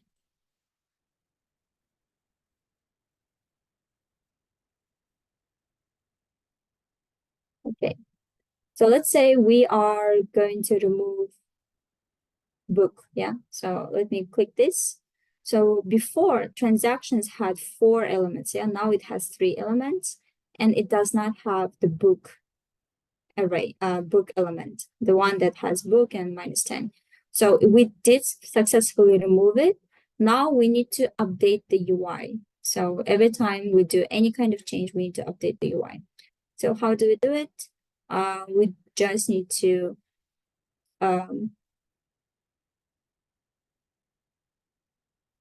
update filtered transactions. Now we can just call this function init, I think, yeah, because this one has transaction DOM. It updates, it populates all the UI elements, and also it's going to update the values. So we'll just call init right afterwards. And there is one bug here that, for example, if we remove book, you can see that we removed book and then we populated flower, salary, book, camera. We don't want to do this. We want to clear out our list before we do init. So let's make sure list inner HTML is equal to, we'll just overwrite this with empty string. So now if I remove salary, okay, it was removed. Init didn't work. Okay, transactions. Init. Let me double Do you need to return transactions? Maybe.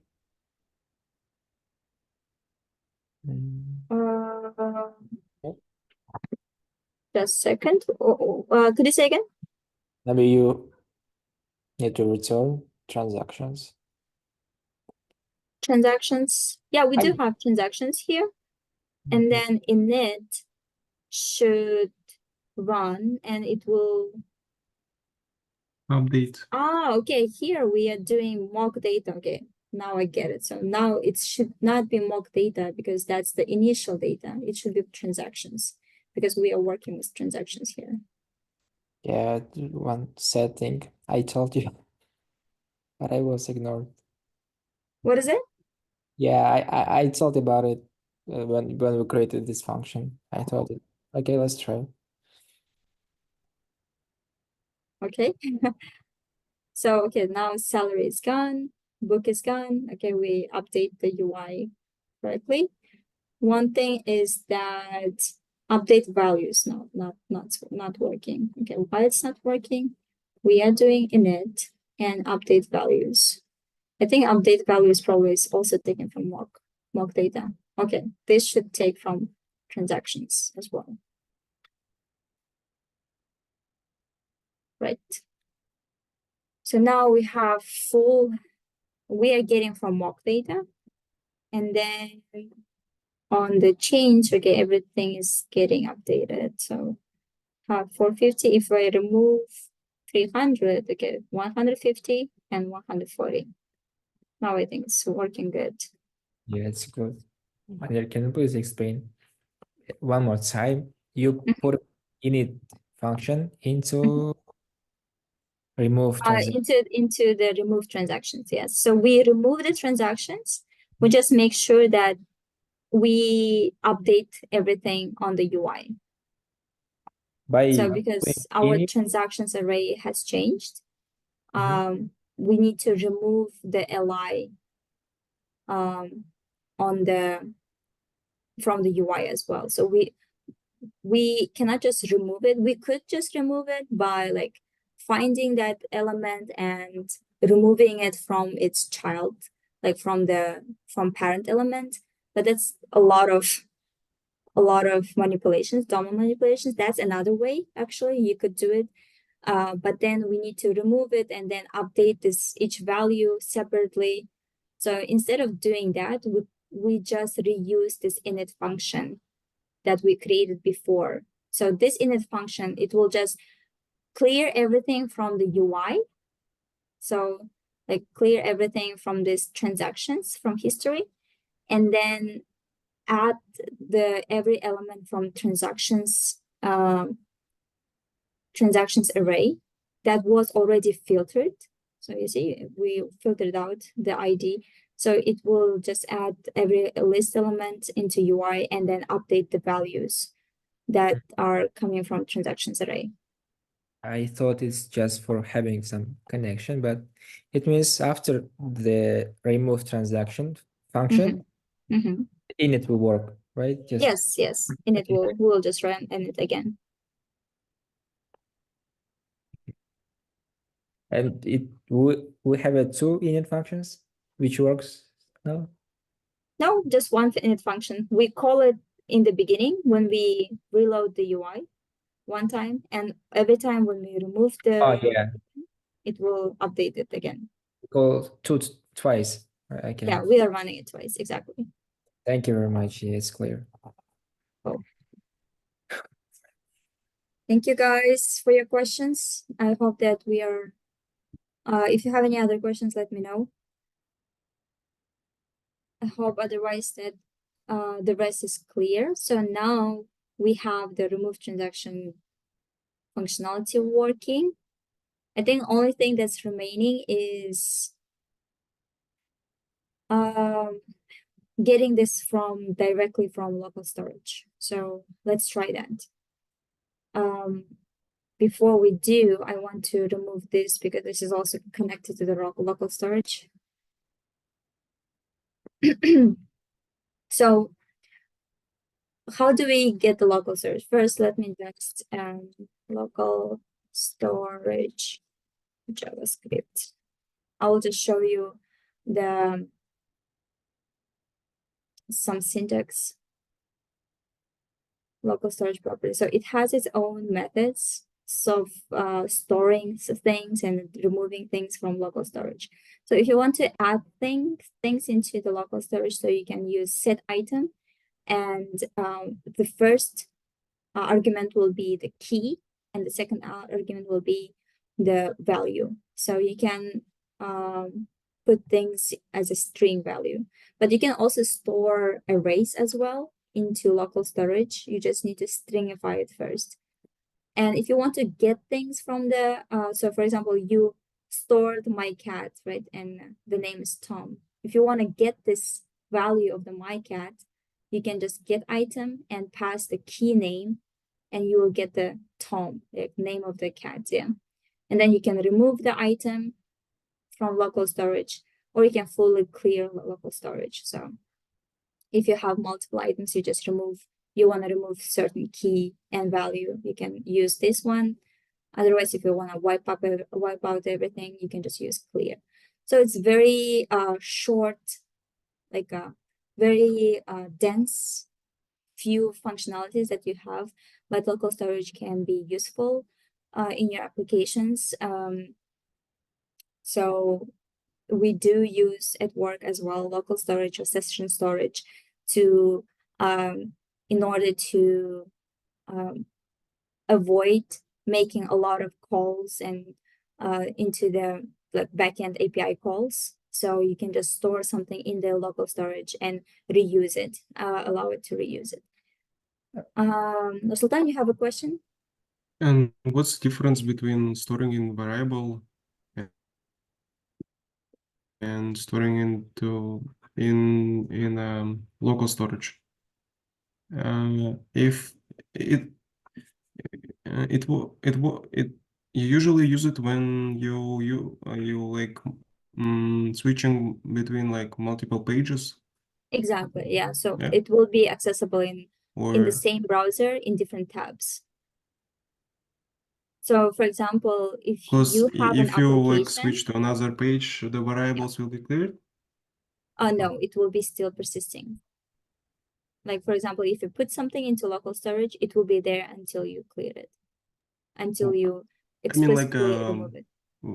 script. If you like using one script in one page and then going to another page and it runs another script, so the variables from the old one will be cleared and inaccessible, No, right? it will be accepted. So for example, I'm gonna show you my local storage. In the application, if you go to local storage, you can see that it's difficulty easy. This is coming from my old application. It just remembers by, so I created this long time ago. I don't know how long ago. Probably I can check it, but it persists there. So for example, if I open new browser and go to local storage, and I can still access this. Should be new tab. It should be still in local storage. Where is it?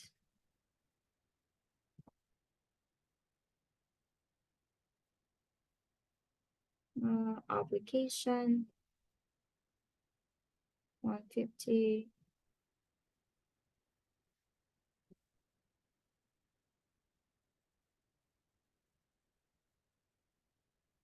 So yeah, this one has different address, but it still has the transactions like of the that I put there long time Okay. ago. So it will be there until you remove it.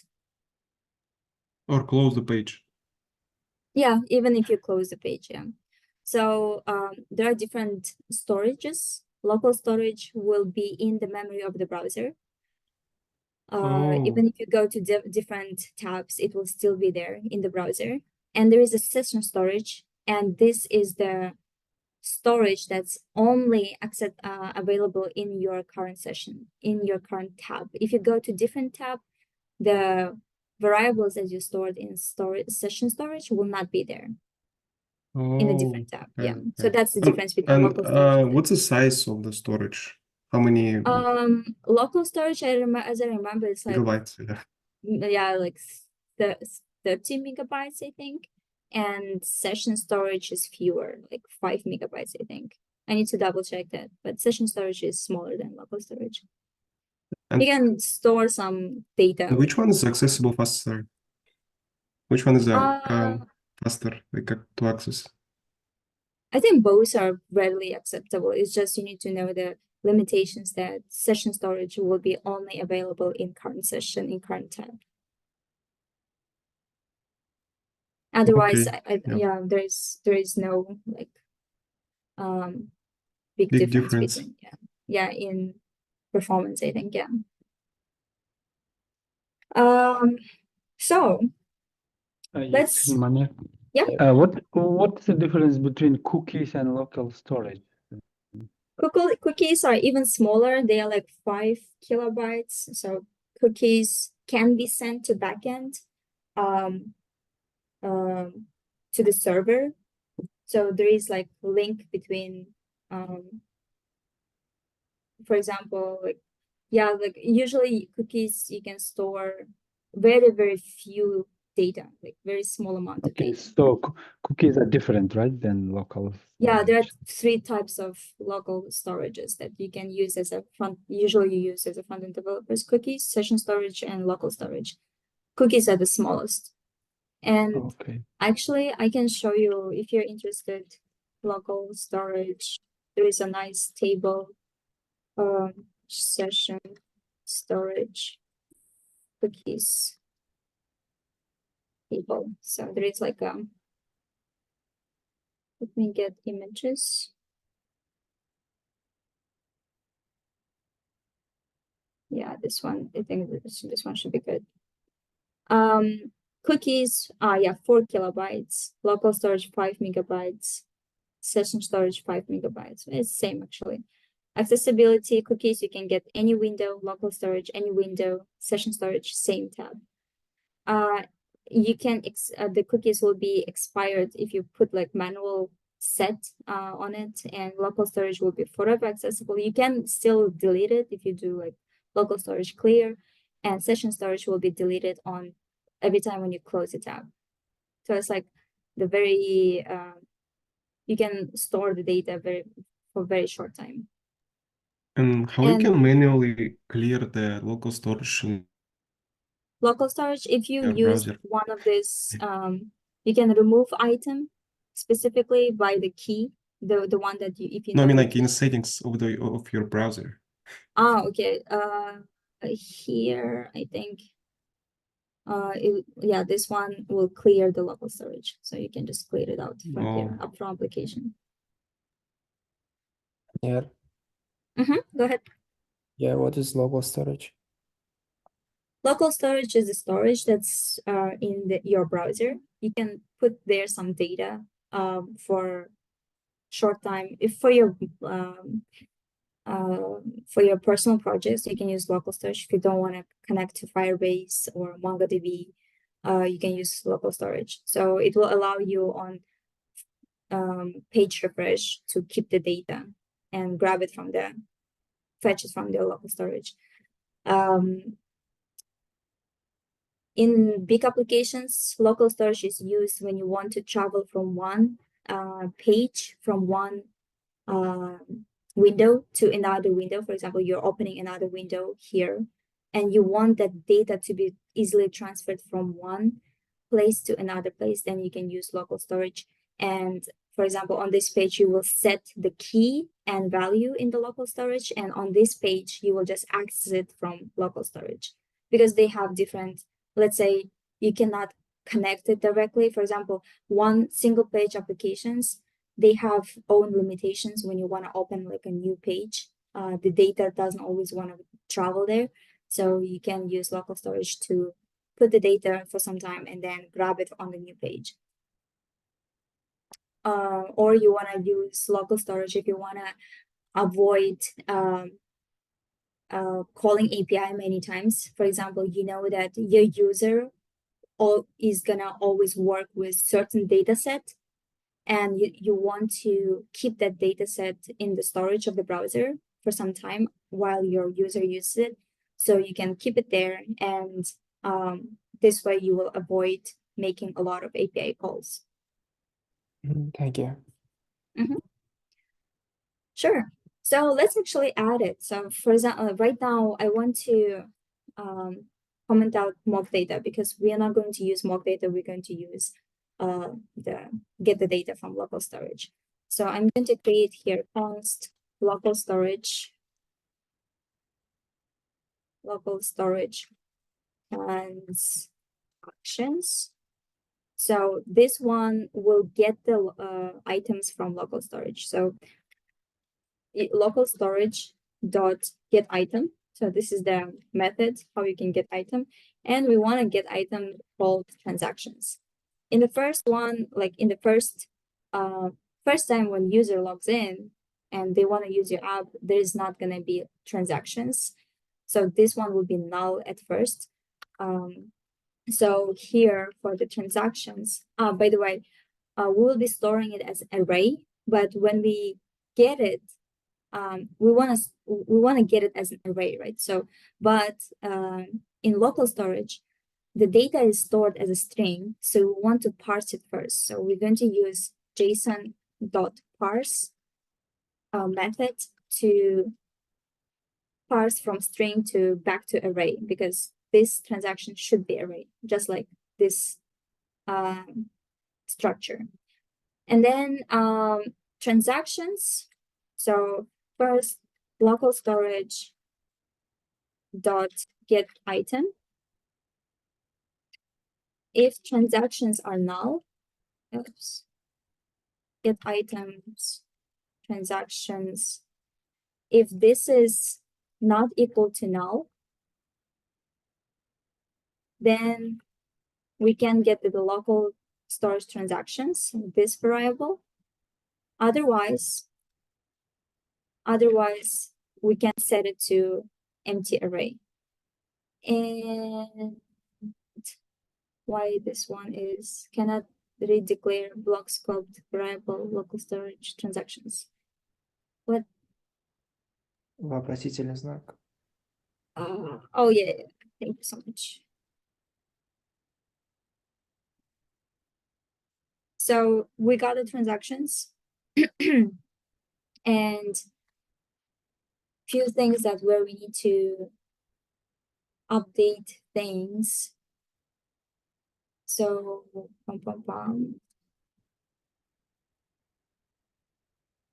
we need to, whenever we got the transactions, and whenever we whenever we add transaction, so we update the values, we need to make sure that we also update the local storage. So here I'm going to, let's create a function update, update local transactions, local storage. And this function, what it will do is basically make sure that every time when we add something or delete something from the local storage, we just update that key, transactions key, every time. So local storage, set item. So we're going to use method set item, transactions. So this will be the key, and the value will be transactions array that we have locally. So because we keep adding things and deleting things from this local variable, right? This is the variable. But we need to make sure that whenever we add things into this array or remove things from this array, our local storage is also being updated. Otherwise, we won't be able to see the valid, like up-to-date data on the UI. So this transactions is an array form. So we need to stringify it, make it a string so that local storage will accept it. So I'm going to use JSON to stringify and wrap these transactions. So that's the only kind of thing that this syntax you need to remember. Like one thing that you need to remember whenever you want to store objects or arrays, you need to stringify when you're getting it, setting it, and when you're getting it, you just need to parse it. Okay, and we will update local storage every time when we add transaction, also, and every time when we remove transaction. Where is our remove transaction? Remove transaction, right here, yeah. So whenever we remove transaction, we also want to update it as well.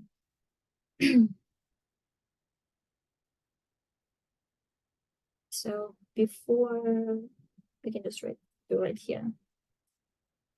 Update. Oops. Update local storage. We'll just call it here. With the, when we call this here, we just we are sure that transactions already updated with the filtered transactions when we remove the transaction, and the local storage is also updated. Okay, let's see if actually it works.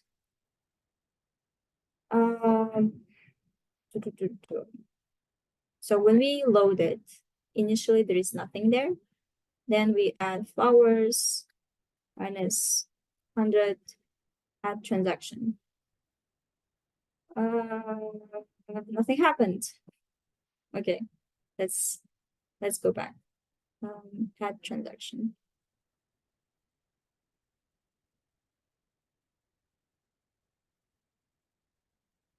Update local storage. We added transaction. Transaction is up to date. Update local transactions.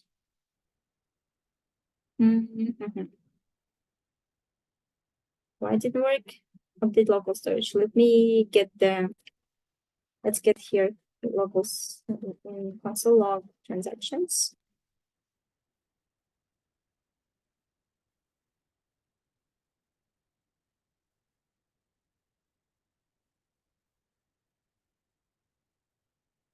Okay. So let's say flowers, 100 at transactions, can't access transactions before initialization. So where is that coming from? Line 18. Console.log. Ah, okay. So here we need to do it, put it in quotes. Sorry, guys. Yeah, so we need to get the key with transactions key. So you need to pass it as a string. That was the problem. Okay. Flowers, 100. Reference log is not defined. It's coming from 38. Console.log, okay.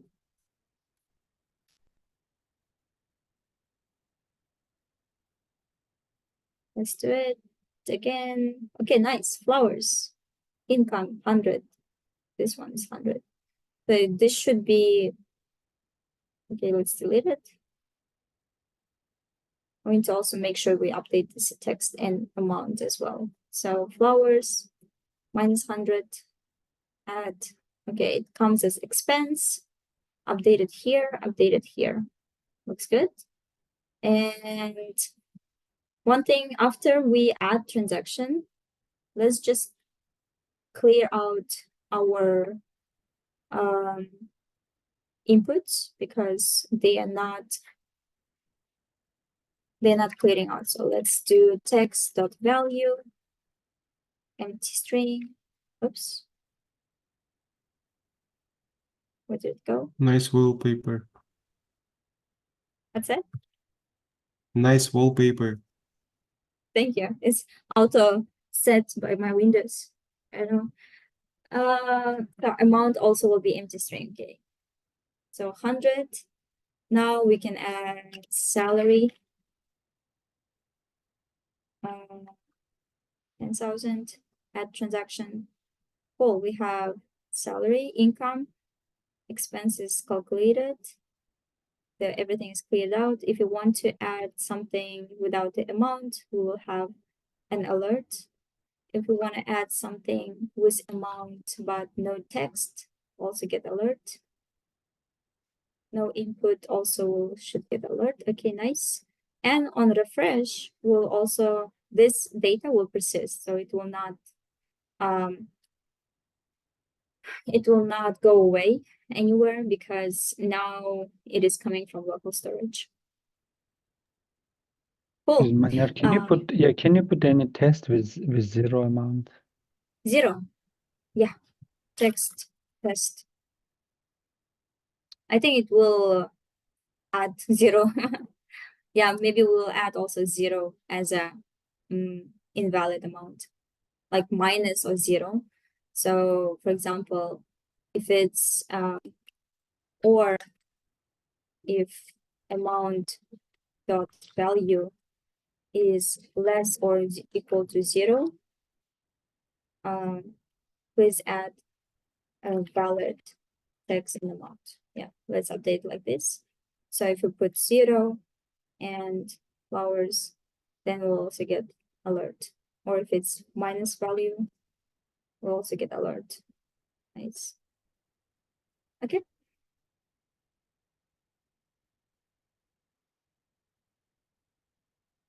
So maybe we'll put it right here because after alert, we want the data be cleared as well. So text flowers -2, add section, okay, then it will be cleared out again. Cool. Good catch. Good eye. I think as a front-end developer, you need to take care of all this kind of edge cases that user might do and you don't want them to do. So nice catch. Okay. Any questions, guys? What about session? How do you do For the session, that? Yeah, because you're using local storage right now. session Not start session. JavaScript. Let's get It's just the same thing. yeah. Also like set item, get item, same kind of Oh, okay, got it. structure. Yeah. Okay. So and we Manir, can remove there. how long we can store this data in local storage? Forever. You see in the table? Yeah, No, it's for example, can you go back and just uh-huh. add some items here? So add one item, for example. Oh yeah, and then can you refresh the page? Mhm.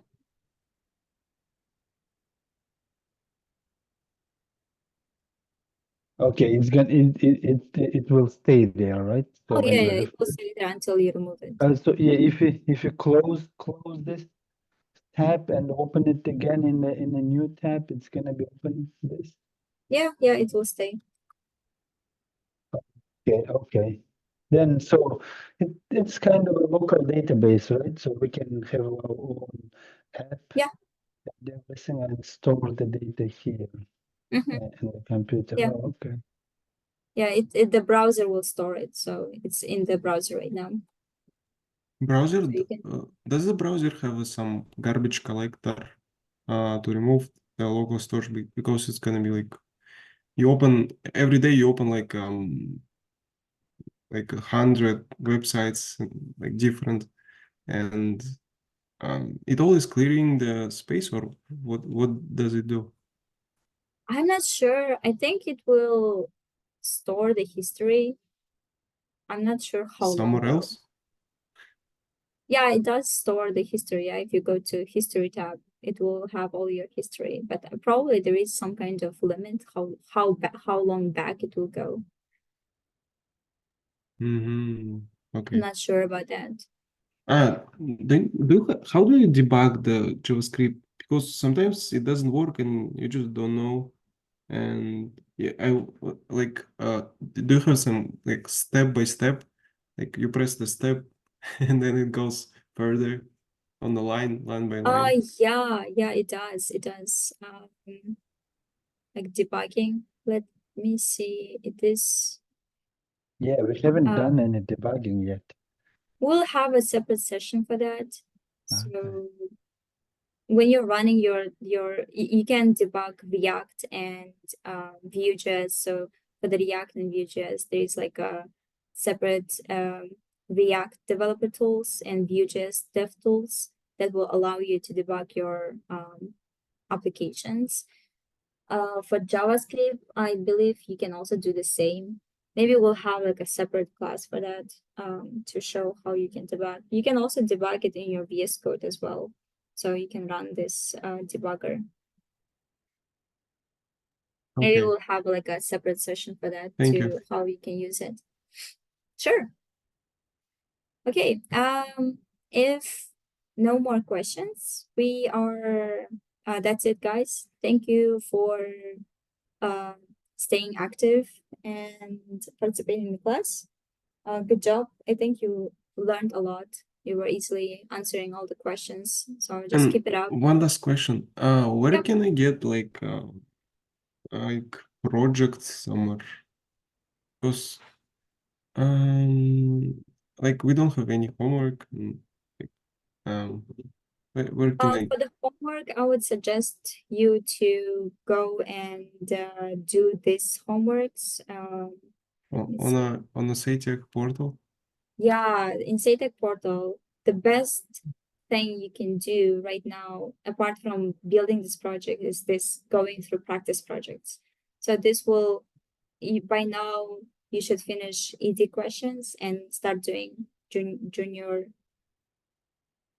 Yeah, I think you can easily finish these easy questions, and then you can start doing junior questions, and at certain point it will go to like it will require you to know like higher order functions.